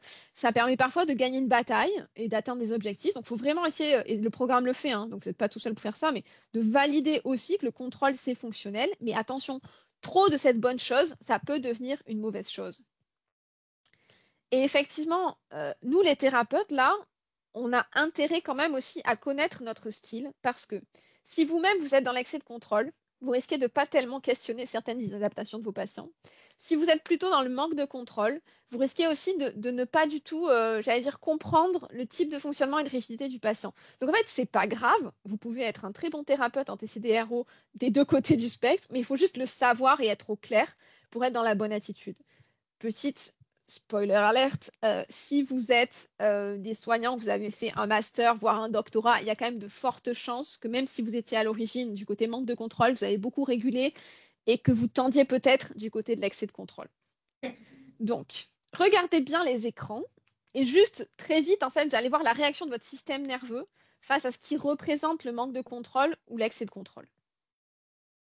Si vous voyez bien à l'écran, il y a 2 étals de fruits et légumes, d'accord ? Naturellement, il y en a un des deux qui va vous sembler plus appétitif, plus sympa, plus créatif, plus joli. Celui de gauche, celui de droite. Ok? Généralement, ça va très vite. Idem, ces crayons de couleur. Ceux de gauche ou ceux de droite vous paraissent les mieux rangés, les plus satisfaisants à regarder. Comment ça se passe pour votre système nerveux? S'il devait avoir une ou deux photos ou 2 présentations de ces crayons de couleur devant les yeux toute la journée, laquelle vous préféreriez? Ok? Alors, petit sondage, vous pouvez me le mettre dans le chat et puis dans la salle, vous pouvez le faire. Est-ce que déjà, vous avez bien senti, est-ce que vous êtes plutôt tendance fleurie, expressive, artistique ou plutôt tendance bien rangée, bien alignée? Et là, en fait, c'est un peu le côté manque de contrôle, excès de contrôle. Mais c'est important parce qu'en fait, si vous êtes d'un côté ou de l'autre, là, par exemple, le monsieur qui est à gauche, pareil, je vais un peu jouer, hein, je ne vous le cache pas, avec les intelligences artificielles. Je lui ai demandé une photo d'un homme extraverti. Voilà ce qui m'a sorti. Et c'était super bien comme résultat. C'est un monsieur au milieu d'une foule, visiblement dans un festival ou un marché, tout sourire, une posture comme ça, vous voyez, avec les bras ouverts, les petites lunettes de soleil. Voilà, il a l'air très agréable, très avenant, ouvert à l'autre et il va vers les personnes autour de lui. Si vous avez un tempérament qui est vraiment dans l'excès de contrôle, ah non, je me fais spoiler par mon diapo. Si vous avez cette tendance-là, vous allez avoir tendance à l'interpréter comme quelqu'un un peu trop fêtard, peut-être un peu trop expressif ou vulgaire. Vous vous sentez, oh là là, mais il n'est pas très distingué ce monsieur. Finalement, sa chemise, le col ouvert, là, c'est peut-être pas très, très adapté pour son âge, etc. Voire à carrément, juste sur cette image-là, le considérer comme quelqu'un de carrément vulgaire, carrément agressif. Donc, votre système nerveux ne va pas réagir pareil selon que vous êtes en synchronie ou en asynchronie avec le mode de fonctionnement plutôt manque de contrôle. Idem, si vous êtes face à quelqu'un qui représente l'excès de contrôle, c'est-à-dire une personnalité plutôt inhibée, plutôt tranquille, plutôt immobile, comme le jeune homme qui est en train de lire un livre dans un café, si vous êtes excès de contrôle, ça vous paraît tout à fait Ok, serein, agréable. Vous avez envie d'aller boire un café avec lui. L'autre, vous n'auriez pas pris 10 secondes pour aller boire un café avec lui. Lui, ah ok, oui, tout à fait, il a l'air bien, poli. Mais par contre, si vous êtes plutôt du manque de contrôle, ce jeune homme-là qui a l'air tout à fait agréable, vous allez vous dire, mais attends, c'est qui ce mec? Il a l'air complètement coincé, il fait plante verte là, il est bizarre, je sais pas si j'aurais envie de lui parler, quoi. Et, dans un café, il lit un bouquin, ça veut dire quoi? Ça, il faut parler, il faut échanger, il faut être ensemble. Peut-être qu'il est un peu toqué là, peut-être qu'il voilà, il a un problème, il est bizarre ou il est hyper anxieux. C'est-à-dire que votre système nerveux va sentir l'asynchronie, que vous soyez manque de contrôle ou excès de contrôle. Et ça, c'est important parce que si vous arrivez vous aussi à vous affiner, quand on va faire tous les exercices avec les patients, ça vous rendra riche en échanges, en explications, ça va être vraiment intéressant pour eux. Donc, vous avez bien compris, l'idée ici, c'est que ce qu'on traite, nous, c'est l'excès de contrôle. Donc, au final, ce qu'on va chercher à faire, c'est aider nos patients à revenir vers la flexibilité psychologique, cette espèce de zone optimale. C'est-à-dire, là, au milieu, on n'a pas trop peu de contrôle, on n'a pas trop de contrôle. Et je vous ai mis le terme suédois qui s'y prête le plus, c'est lagom. Lagom, c'est un mot suédois qui veut dire ni trop peu ni trop. C'est vraiment le juste milieu. Donc, la thérapie TCDRO, c'est vraiment cibler la flexibilité, le lagom. On est là au milieu, dans la zone d'équilibre probable la plus large possible. Et là, je vous l'ai déjà dit aussi, les problématiques émotionnelles vont pas être au cœur des choses. Et ça, c'est vraiment un truc qu'on n'a pas l'habitude aussi, nous, en tant que thérapeute. Ce que vous devez vraiment sentir, c'est le patient va vous dire qu'il se sent seul et en difficulté pour créer de l'intimité. D'accord? On va avoir besoin, nous, de leur apprendre à être spontanés, à faire des exercices. Et ça demande de se rendre parfois un petit peu ridicule en séance, je ne vous le cache pas, mais ça reste très drôle. Et vraiment, c'est à partir de ça que vous allez aussi switcher vos approches thérapeutiques. On en parlera un petit peu avec la dialectique qu'on utilise en thérapie comportementale dialectique, radicalement ouverte. Pour vous définir clairement ce que c'est l'excès de contrôle, by the book, dans le bouquin, ça se définit par la faible réceptivité et ouverture, un faible contrôle flexible, une expression émotionnelle inhibée et un faible lien social. Ça, c'est les jolis mots pour vous expliquer clairement ce que je vous ai expliqué depuis le début. Comment ça s'identifie? Alors, c'est pas si compliqué. En fait, avec ce petit set de questions, là c'est un extrait du livre, hein, ça peut vous permettre déjà de vous poser les bonnes questions. Est-ce que l'action, elle est indépendante de l'humeur? Est-ce que mon patient, il a une grande tolérance à la détresse? Est-ce qu'il a une grande capacité à persévérer envers et contre tous? Est-ce qu'il a une grande capacité à différer la gratification? C'est-à-dire qu'il peut se projeter sur des choses au très long terme et avoir très peu de satisfaction à court terme. Est-ce qu'il a un sens élevé, voire très élevé, des obligations sociales et un dévouement particulièrement marqué? Vous allez voir aussi qu'ils ont une espèce de volonté de faire des sacrifices pour prendre soin des autres et être considérés comme la personne juste, droite, loyale, bonne, etc. Ils ont une tendance aussi à répéter les choses pour bien les faire. Ils préméditent et ils planifient énormément. Par exemple, voyager avec quelqu'un qui est dans l'excès de contrôle, ça veut dire je répète 3 fois que j'ai bien mis mon passeport à tel endroit, je check 3 fois qu'il y a les bons horaires de bus entre l'aéroport et l'avion. Enfin, voilà, c'est très, très planifié, très, très préparé. Ils sont globalement de comportements assez sérieux. Il n'y a pas de grande activation, de grande expressivité émotionnelle et même, j'allais dire, physique. Et ils ne se laissent pas vraiment impressionner facilement. Ce pas des gens très, très réactifs même dans les échanges. Ils ont une attitude distante et réservée. Ça se note quand même généralement assez vite dans la présentation. Et ils ont des comportements d'automutilation qui tendent à être planifiés. Ça, j'en ai parlé un petit peu. Ils ont une capacité supérieure au traitement des détails. Donc, au niveau du focus attentionnel, ils vont voir les tout petits détails et pas voir forcément la vision d'ensemble. Ils ont une humeur positive qui est liée au sentiment d'accomplissement et de succès, pas du tout au relationnel ou à j'allais dire, une émotion positive ou une humeur positive. C'est vraiment la réussite et le succès, la bonne chose de fait qui va leur apporter l'humeur la plus positive possible, quoi. Et ça, c'est compliqué voilà, dans les relations familiales, les relations de couple, les relations amicales. Voilà. Le lien du relationnel et le lien tribal, c'est pas tout à fait ça qui les motive, quoi. Et surtout, ils n'aiment pas généralement ou ils évitent les situations qui les mettent sous les feux des projecteurs. Donc éventuellement les manifestations publiques, tout ce qui va être présentation comme je fais là, ou alors donner un cours ou parler à une réunion de boulot, c'est vraiment pas ce qu'ils apprécient le plus, quoi. Il y a dans le manuel aussi vraiment des petites questions à poser directement aux patients. Donc, je vous les ai mises là, comme ça, vous pouvez aussi directement les tester si vous avez envie dès demain pour faire des petits différentiels. Et tout ça, ça se base, du coup, j'en ai parlé en introduction, sur une théorie biosociale qui est un peu différente de celle de Marshall Linehan, voire très différente. C'est que là, en fait, l'idée de Thomas Lynch, c'est que ces problématiques d'essai de contrôle se créent et se maintiennent sur la base de 3 choses très fortes. La nature, c'est-à-dire le biologique, le biotempérament, c'est un des termes qu'ils utilisent beaucoup dans la thérapie. L'acquisition, comment j'apprends par-dessus, mais aussi le coping, comment je suis forcée de m'adapter avec ce que j'ai à la base. Et c'est ces 3 éléments-là qu'on cherche à flexibiliser le plus et à aménager le plus en thérapie. Les cibles de traitement sont aussi très différentes quand même de la TCD-RO au final, puisque bien sûr, on va s'attaquer au comportement suicidaire, automutilation. Je pense qu'il n'y a aucune thérapie qui ne s'attaque pas à ça si c'est présent. Mais derrière, les 2 éléments qui sont les plus importants pour nous en TCD-RO, c'est travailler vraiment ce côté déficit de signal social, déficit de lien relationnel et de connectivité à l'autre. Et derrière, juste derrière, les ruptures d'alliance. Pour nous, les ruptures d'alliance, on en a besoin. C'est ça qui va entraîner le mieux nos patients à la gestion d'une relation légèrement conflictuelle, parce qu'il n'y a jamais des gros esclandres. Mais c'est là aussi on va pouvoir travailler en direct dans la propre relation qu'on a avec eux, tous ces outils qu'on a déjà essayé de leur apprendre pour vraiment rentrer en relation authentique avec les autres. Donc, on a besoin, nous, de la rupture d'alliance. Ce n'est pas forcément évident en tant que thérapeute, mais c'est assez fun d'explorer ça et c'est assez dynamique.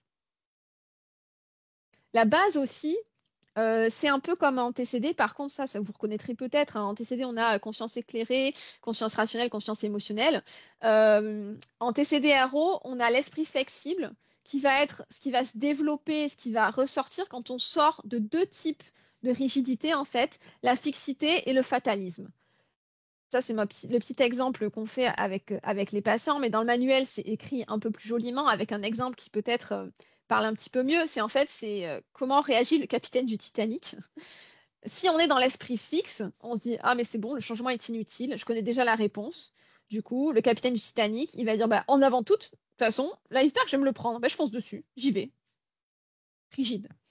De l'autre côté, il y a l'esprit fataliste. Petite nuance quand même, c'est que le changement est inutile là aussi, parce qu'il n'y a pas de réponse. Donc là, c'est le côté vraiment défaitiste. Je baisse les bras. Donc, ok, je touche l'iceberg. Après, je vais aller m'allonger dans ma cabine et me laisser mourir. Et tant pis si les passagers, non, c'est fini. Foutu pour foutu, j'arrête là, il ne se passera plus rien.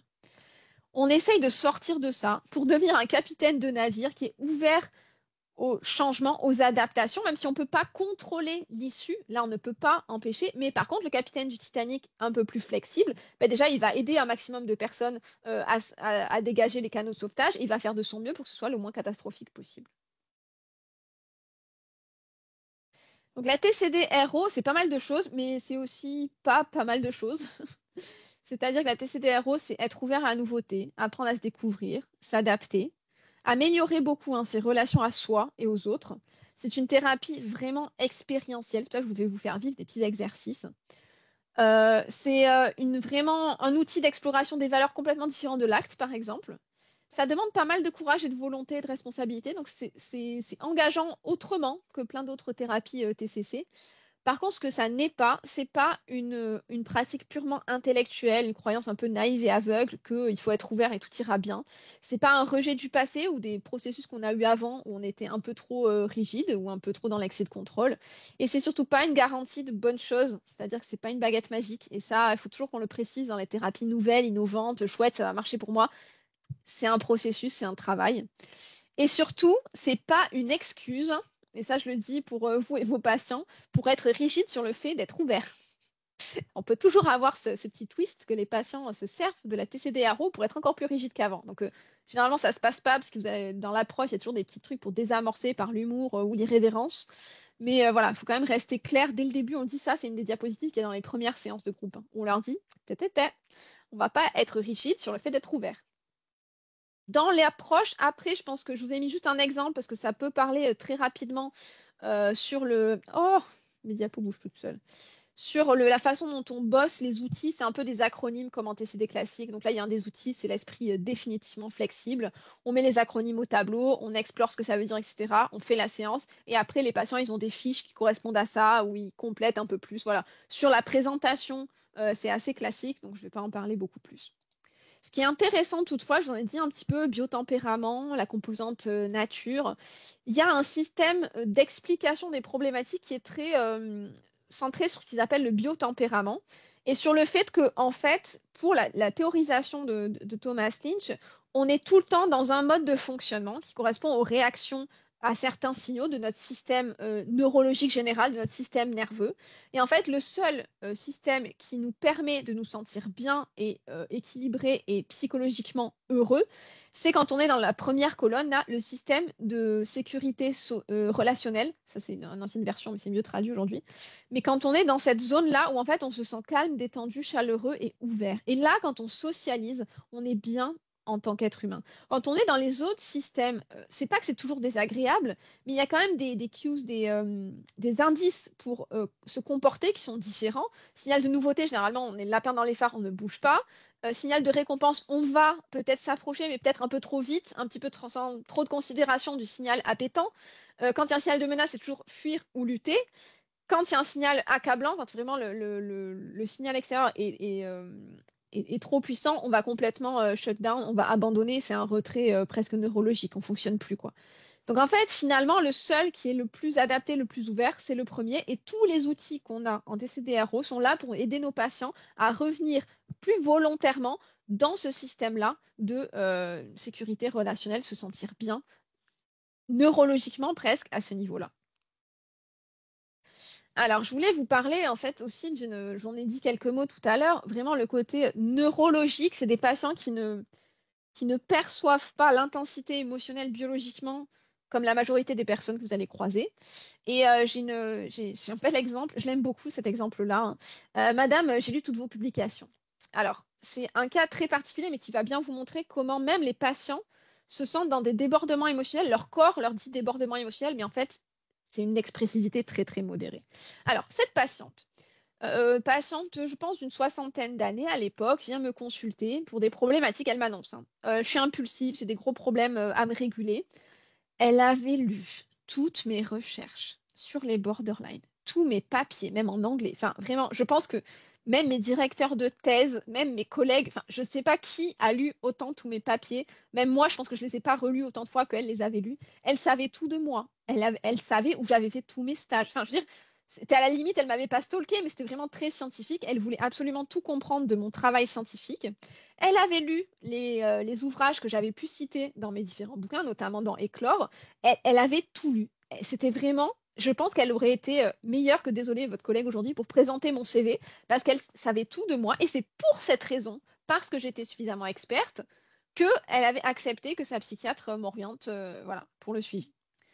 Donc, elle me dit, je souffre de débordement émotionnel. Ok, je la voyais déjà d'une présentation plutôt, je ne sais pas comment dire autrement, mais sage et tranquille. Donc, mais ça, on sait très bien que les borderline ils peuvent masquer, donc c'était pas forcément une exclusion du trouble borderline. Du coup, on commence à parler un petit peu. Elle me dit qu'elle est devenue une personne insupportable. Alors, j'ai dit devenue, ça veut dire que c'était pas le cas avant. Ah, mais non, non, non, c'est juste parce que là, en fait, j'ai perdu ma maman, qui était le seul membre de sa famille à qui elle tenait vraiment. Et c'est en plus son dernier parent vivant, donc c'était quand même émotionnellement peut-être chargé. Mais c'est pas du tout ça qu'elle me décrit. Elle me dit, mais là, je me suis effondrée et ça va pas du tout. Parce que j'ai eu une crise de larmes telle que je me suis recluse dans ma chambre et j'ai tellement crié et pleuré que mon mari m'a entendu de l'autre côté de la porte, dans la pièce d'à côté, et il est venu me proposer de me réconforter. Et vous comprenez, mon mari, c'est un ancien général, c'est pas du tout son style. Donc si lui il a dit ça, c'est que vous voyez bien, j'ai bien raison, j'ai complètement lâché les vannes, ça ne va pas du tout, c'est ma dépression qui s'aggrave, il faut absolument qu'on fasse quelque chose dans l'urgence. Elle voulait même être hospitalisée à l'époque, c'est pour ça que la psychiatre qui la connaissait un peu m'a dit non mais allez voir Sylvia d'abord et vous verrez. Mais c'était vraiment une description de crise totale. Et là, ben voilà, vous avez compris maintenant, je pose mes petites questions. Mais du coup, comment ça s'est passé, votre mari, qu'est-ce qu'il vous a dit? Il était gêné? Non, non, ça va et tout. Et il y avait votre fils, parce qu'elle avait un fils qui était là ponctuellement à la maison. Ah non, mais Sylvia, quand même, j'allais pas pleurer devant mon fils, je l'ai bien éduqué, et puis surtout, c'est mon fils unique, il n'est pas du tout là pour s'occuper de moi, je suis sa mère, il me respecte, je voulais pas l'inquiéter. Vous voyez, pareil, dans l'explosivité, c'est quand même dans une situation et un cadre un peu sous cloche, soyons clairs, très très quand même réfléchi.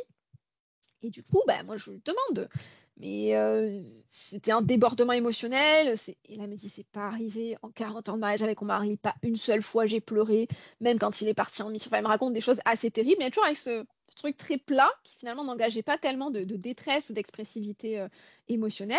Et en fait, ce qui lui a fait vraiment mal, c'était cette sensation qu'elle avait d'avoir perdu le contrôle.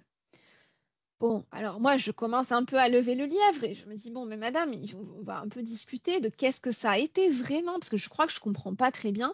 Qu'est-ce que ça a été, ce débordement émotionnel? Qu'est-ce qui s'est passé?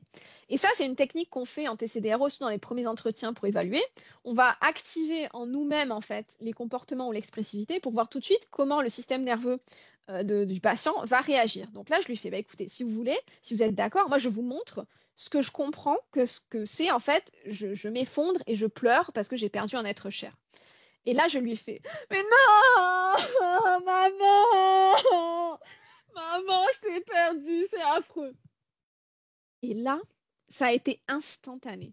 Ah non, Sylvia, quand même pas à ce point. J'ai pleuré, mais déjà, voilà, je m'essuyais les yeux. C'est pas resté comme vous, là, je me cachais pas les mains. J'ai pas laissé de traces de maquillage sur mon coussin. Et puis, ah non, ça faisait avantage. Moi, c'était quand même plus le son d'un grand soupir. Hein. Ça n'avait rien à voir avec vos cris, là, quand même. Et sa question, ça a été vraiment, mais enfin, Sylvia, il y a des gens qui pleurent comme ça quand ils ont perdu leur mère. Vous avez pas un peu exagéré pour l'exercice? Et c'est là où ça devient vraiment intéressant, puis aussi l'alliance commence à se créer parce qu'ils le vivent dans leur corps, qu'en fait, elle pensait être, voilà, la femme éplorée, la llorona à l'espagnol, le côté très dramatique, plus. Mais en fait, ce qu'elle avait vraiment vécu dans son corps et exprimé, c'était plutôt comme la personne de droite, quelqu'un de juste accablé et triste. Donc ça, c'est pour vous montrer un petit peu comment on a besoin que ce soit expérientiel en TCDRO. Juste lui expliquer, oui, mais il y a des gens, vous savez, quand ils font leur deuil, ils pleurent à un niveau de décibels qui peut être supérieur à celui d'un lave-vaisselle. Et puis des fois, on se contracte le visage, c'est pas très joli. Non, il faut que la patiente, vous puissiez lui faire sentir, ah non, c'est pas mon système nerveux. De l'autre côté, si vous avez des patients qui sont dans le manque de contrôle, j'aurais fait l'exercice inverse. Je leur aurais dit, oui, ma mère est morte hier et je suis très très triste. Et là, en fait, le profil manque de contrôle aurait réagi en me disant, non mais Sylvia, vous n'avez pas de cœur, c'est pas possible, vous n'avez même pas un peu de tristesse dans le regard, une petite larmiche. Vous voyez, on peut comme ça leur permettre de sentir dans leur corps comment ils réagissent à l'un ou l'autre des fonctionnements. Ok. Je vais avancer un petit peu plus vite sur la structure, etc., parce que vous aurez les diapositives et de toute façon, les manuels sont très clairs et je veux quand même qu'on ait le temps de faire quelques exercices. La structure, c'est de la thérapie individuelle, donc une fois par semaine. En plus de ça, on a des groupes qu'on appelle des classes, des leçons, parce qu'on a tout un vocabulaire aussi qui est adapté. Je ne voulais pas vous embêter avec ça, mais on parle vraiment très très scolaire avec ces patients-là. C'est des groupes de compétences, c'est des classes. Donc 2 heures généralement, nous on fait. Une consulte téléphonique est facultative parce que c'est pas comme les borderline, ils vont pas venir vers vous, donc généralement c'est vraiment facultatif. Mais par contre, on a beaucoup de réunions entre thérapeutes. Moi, je pense que c'est plus important encore qu'en TCD parce que comme il y a un groupe, hein, vous êtes bombardé de signaux émotionnels très neutres, vous n'allez pas pouvoir vous empêcher en tant que soignant de vous sentir par moments rejeté ou distancié ou vraiment, enfin c'est des contacts sociaux surtout au début des groupes qui sont pas évidents, il faut vraiment être à deux et que les thérapeutes se parlent même avec d'autres équipes pour voilà mieux comprendre, remoduler leurs expressions, leurs réactions face aux signaux des patients parce que c'est pas du tout évident au début. Comment ça se compose aussi en termes de, j'allais dire, c'est assez visuel là, et c'est peut-être pas très clair, mais les phases de la thérapie sur les 30 séances que ça dure en tout, c'est vraiment, je vous l'ai dit, 1 à 4 séances là au début, les 4 premières semaines, c'est juste pour initier la thérapie et faire ce genre de petits jeux de rôle, faire passer les questionnaires et bien comprendre est-ce que mon patient ou ma patiente est la cible type de la TCDRO. Et c'est vraiment très riche parce que même si c'est pas la cible, ils en gardent une très bonne expérience parce que ça leur permet quand même de découvrir quelle est leur typologie, manque ou excès de contrôle. Ensuite, il y a le gros de la thérapie, donc la phase active où là on fait tous les outils, etc. C'est le cœur de la thérapie, de la troisième, à peu près 3/4e à la dernière séance. On bosse les outils. Hein. Chaque séance, il y a des outils. Par contre, je vous l'ai mis là. On a quand même un petit signal d'alerte à la 14e semaine environ. Il y a une exigence pour être sûr qu'on a un patient qui est vraiment engagé dans la thérapie. On doit avoir eu une rupture d'alliance et l'avoir réparée avec nos patients avant ou à la 14e semaine. Vos ruptures d'alliance avec les borderline, par exemple, elles arrivent très vite. 1 ou 2 séances, si ça passe pas, ça casse. Très vite, on sait si on a une mauvaise alliance. Un patient dans l'excès de contrôle, vous ne le saurez pas jusque très très tard. C'est pour ça qu'on leur laisse plus de temps pour développer la relation thérapeutique et l'alliance, mais il faut à un moment donné qu'il y ait une rupture d'alliance pour qu'on puisse la travailler et lui signaler, ah ben vous voyez, c'est comme ça que ça se passe quand il y a un conflit, même petit, qu'on ne se comprend pas bien entre 2 adultes et que ça peut bien se solutionner. Ensuite, il y a toute une partie d'intégration où on refait un peu les outils, on va plus loin à la toute fin de la thérapie. Et puis, il y a la dernière séance, la 30e, généralement, c'est un peu fun. Comme on leur a appris à être spontané et un peu voilà, irréférencieux, généralement, c'est voilà, un peu la fête, on se déguise. Voilà, ça peut être très, très rigolo la dernière séance et elle est très particulière et un peu à part. C'est pas une séance thérapeutique à proprement parler, mais vraiment une séance de communion tribale, si je l'appelais comme ça. Qu'est-ce que ça donne dans la clinique? Alors, je vous en ai parlé un petit peu. Il y a une posture psy qui est déjà un petit peu différente. Là, je vous l'ai dit, hein, comme je vous l'ai présenté au fur et à mesure, mais il y a un truc qui est très clairement théorisé, c'est qu'on va essayer d'alterner sur une dialectique qui n'existe pas, qui est moins centrale en TCD, c'est osciller entre l'irrévérence ludique et le sérieux compatissant. C'est-à-dire que par moment, je vais aller volontairement un petit peu taquiner mon patient pour lui montrer en fait que je lui fais suffisamment confiance et que je suis suffisamment détendue avec lui ou la thématique abordée pour qu'on rentre en relation sur cette petite note d'humour, de révérence, d'irrévérence. On fait un petit peu les idiots, quoi. Mais de l'autre côté, je dois aussi savoir à des moments être dans un sérieux compatissant, mais pas grave, parce qu'eux ont tendance à être très graves et fermés. Donc moi, je dois vraiment essayer de me positionner sur cet axe-là en tant que psychothérapeute et en tant que thérapeute.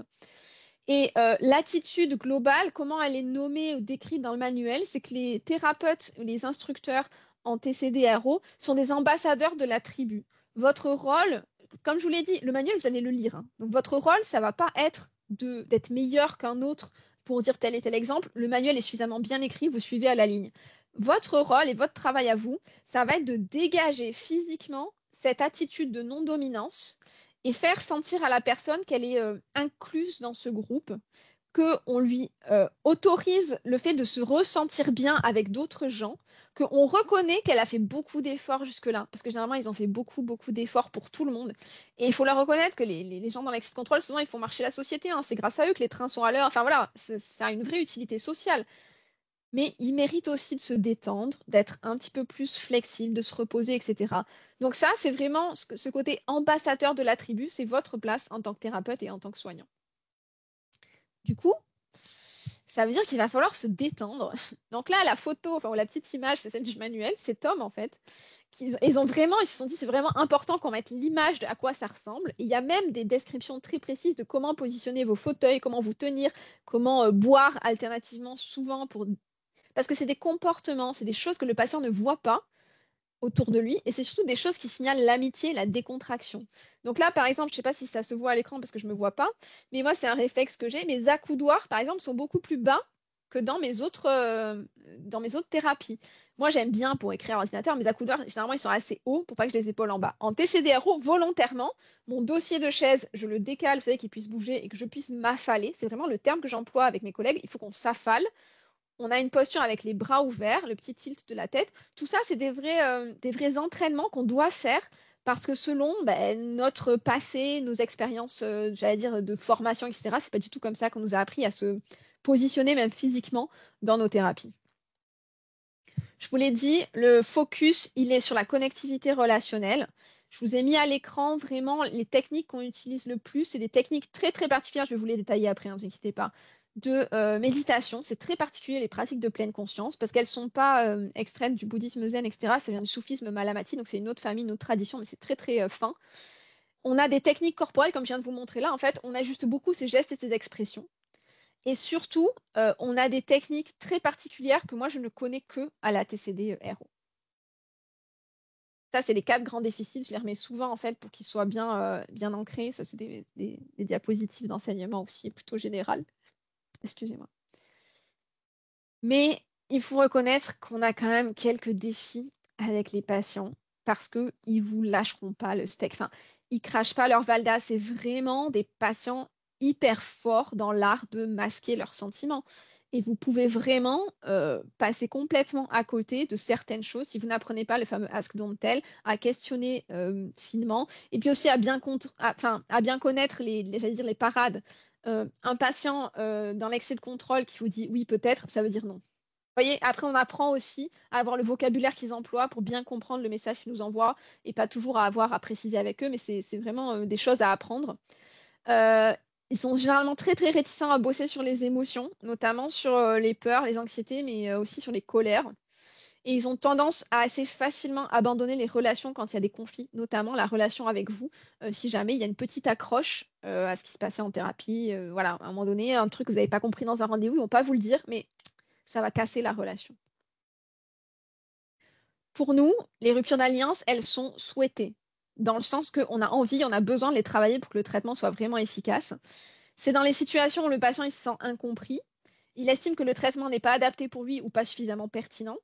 Et à chaque fois, il va engager sa responsabilité et celle du thérapeute de façon différente. Et nous, on est là pour lui rappeler, non, non, non, on est co-participant de la chose et on va vraiment prendre toute notre responsabilité dans la réparation de cette rupture d'alliance. OK ?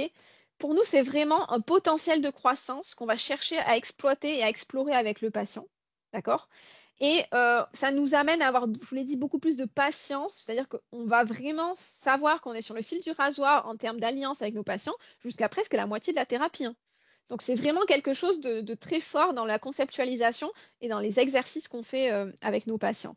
Il y a deux types distinguer très facilement de rupture d'alliance, c'est le côté « Ah, ne me faites pas de mal, non mais Sylvia, aujourd'hui je suis trop fatiguée, finalement je pense que je suis pas assez intelligente pour cette thérapie. » Le côté « Je suis un petit caliméro, si en fait vous continuez à me poser des questions, à faire de la thérapie, c'est que vous respectez pas ma faiblesse. » Et de l'autre côté, vous avez le côté pushback, les réactions un peu de rejet, genre non mais de toute façon je vous ai répondu 2 fois sur ce truc-là, alors j'estime que maintenant c'était votre rôle de thérapeute d'avoir noté, je ne vais pas me répéter une 3e fois.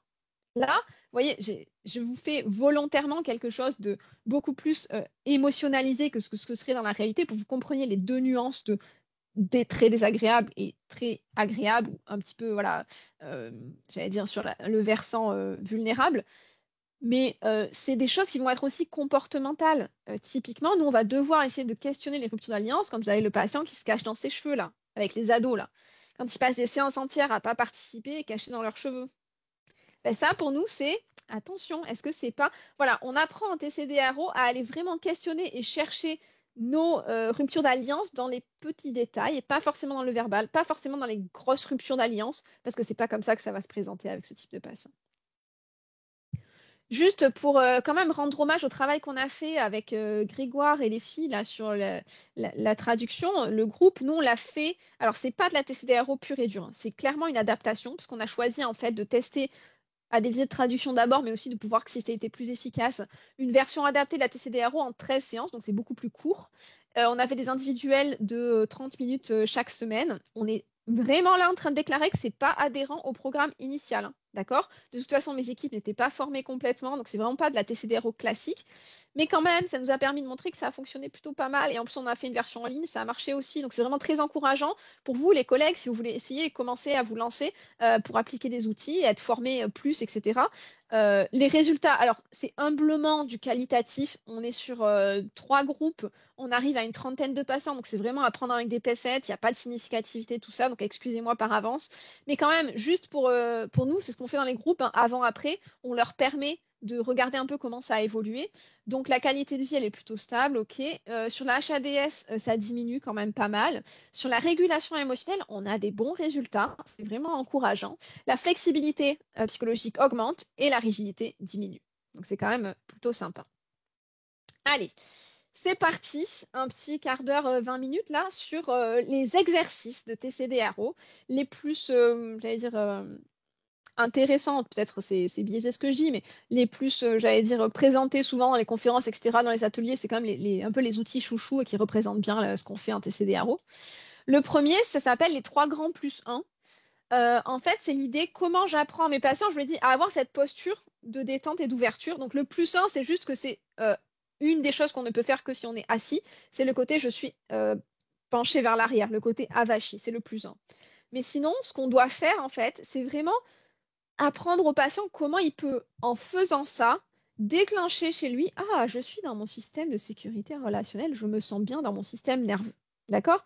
Donc les autres outils, ça va être de respirer, ça c'est plutôt classique, de faire un sourire léger, coopératif, avec un petit tilt de la tête, ça aussi, ça engage le système nerveux à dire, ah, je suis tranquille, et à faire une mobilisation des sourcils. Alors, je pense que sans surprise, je ne vois pas, mais j'espère que la lumière est suffisamment bonne et que vous voyez bien mon visage. En TCDRO, on fait beaucoup de mouvements de sourcils pour dire « Ah, c'est chouette !»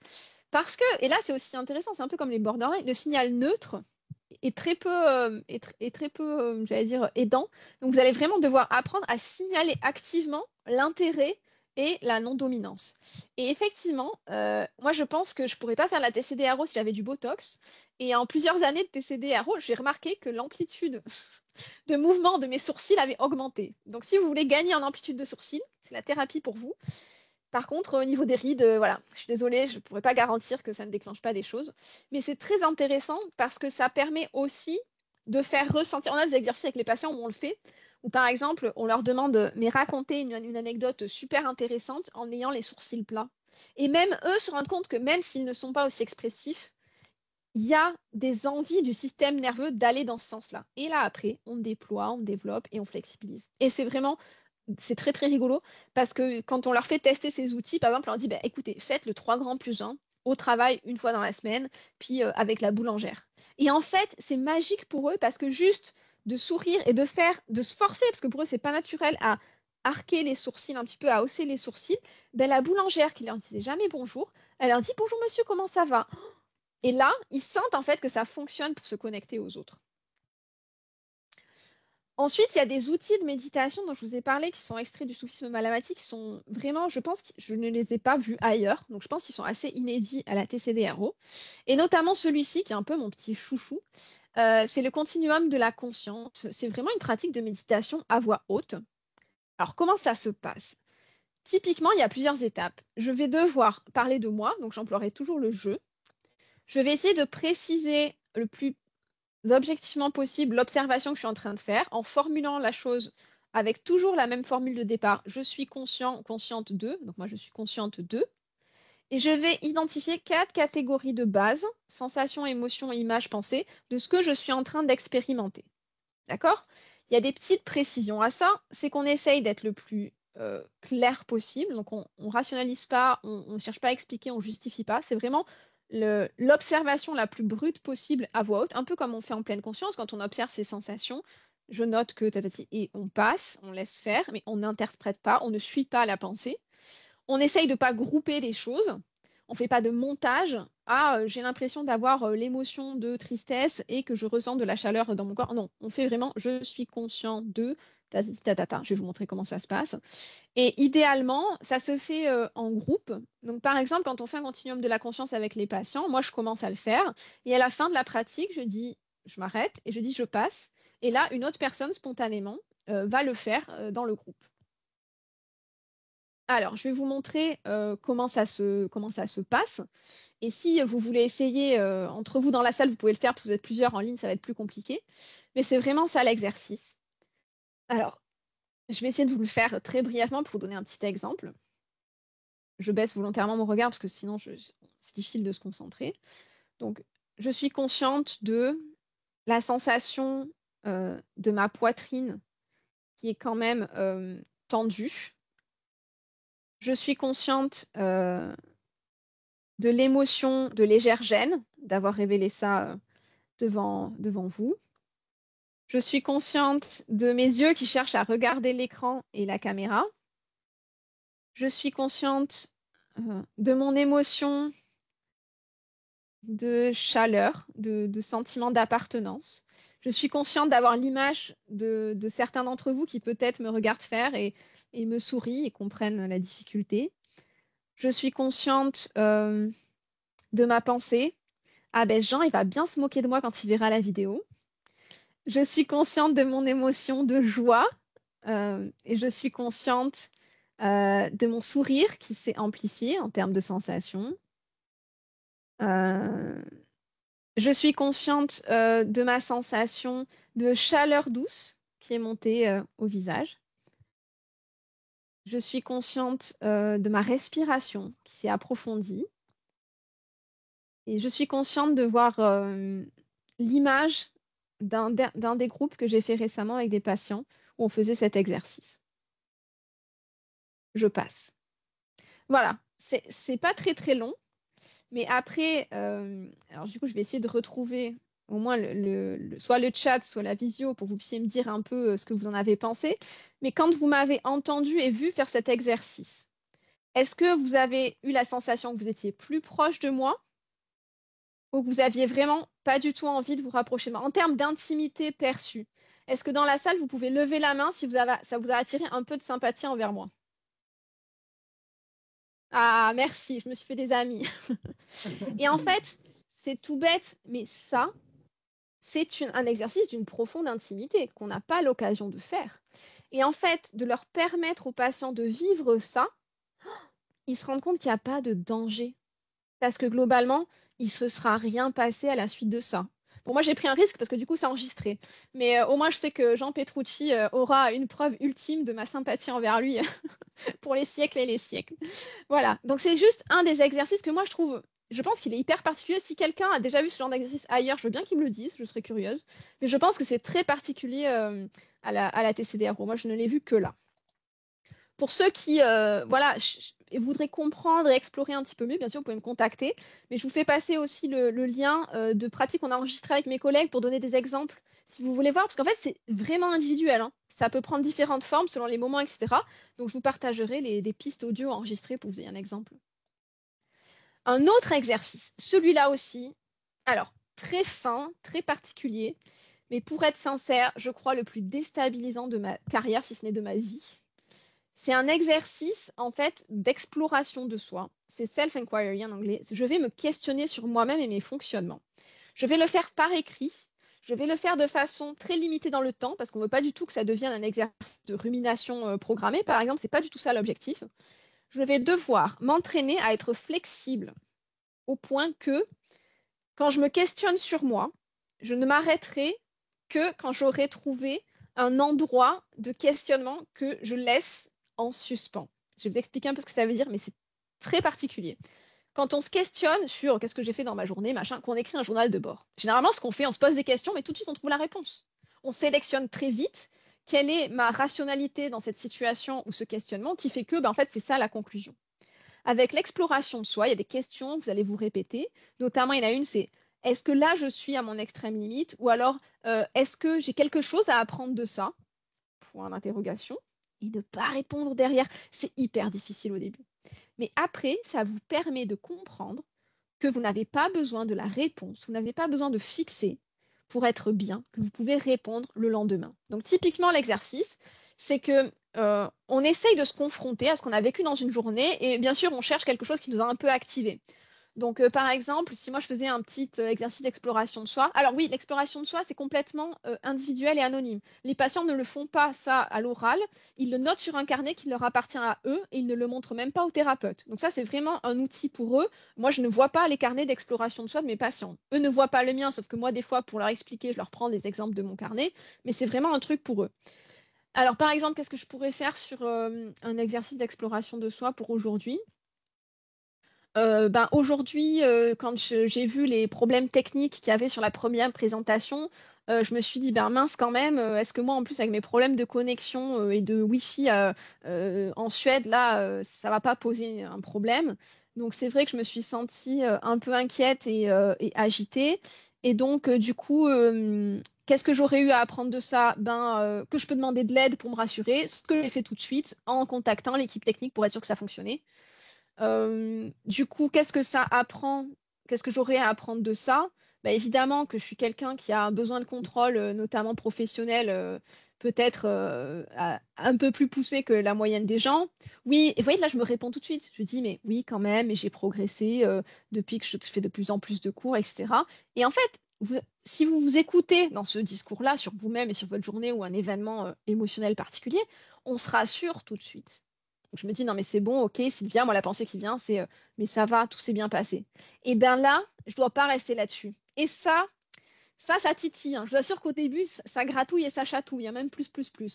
Et bien là, par exemple, je vais juste essayer de vraiment sentir que je me mets à un point où je suis presque en déséquilibre émotionnel parce que c'est pas confortable de dire ça face à vous, voilà, des collègues, il y a une audience respectée, tout ça.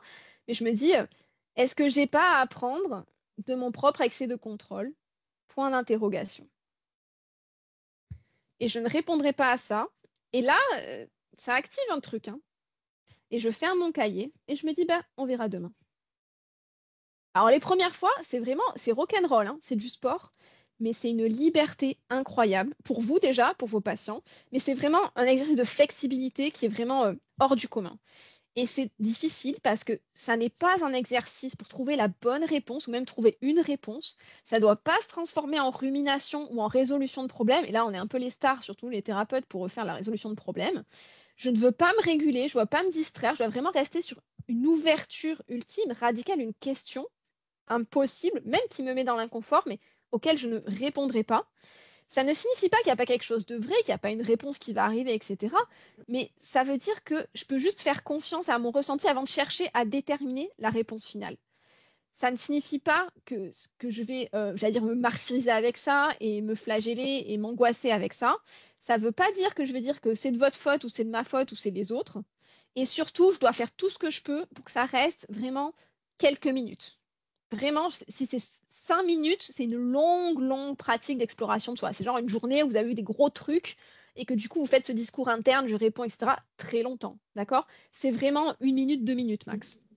Vous n'êtes pas livré à vous-même, hein. Je vous rassure, il y a plein de documents dans la thérapie pour vous aider à guider les patients. Enfin, c'est très expliqué, hein. Mais je voulais vous faire voir ce que ça pouvait donner en termes de pratique. Et là, pareil, je vous ai préparé des petits exemples qu'on a fait avec mes collègues, que vous pourrez aussi consulter après pour voir ce que ça donne. Il y a après des choses qui sont un peu plus, moi je trouve, proches de la TCD quand on cherche voilà, à réguler, à trouver les pensées plaisantes, etc. Il y a des trucs un petit peu de non-productivité, c'est-à-dire s'entraîner avec les participants à faire des trucs un petit peu décalés, à se très comportemental, à se coiffer un petit peu n'importe comment, à mettre un pantalon panthère, enfin voilà, faire des choses pour les bouger un petit peu par rapport à leur zone de confort. Ça existe aussi dans la TCD RO, mais ça je pense que vous le rapprocherez facilement de la TCD classique, quoi. Et voilà, on arrive à la conclusion et puis j'espère qu'on va pouvoir échanger et discuter un peu. Moi, ce que je trouve dans la TCD-RO et ce que j'espère que je vous ai transmis aujourd'hui, c'est que c'est un fabuleux outil de navigation. Moi, aujourd'hui, dans ma pratique, ça me permet de vraiment naviguer entre les problématiques d'excès de contrôle et de manque de contrôle. Ça me permet d'être beaucoup plus fine, je vous l'ai dit déjà, dans mes appréhensions diagnostiques entre les troubles de personnalité obsessionnelle compulsive ou les borderline, par exemple.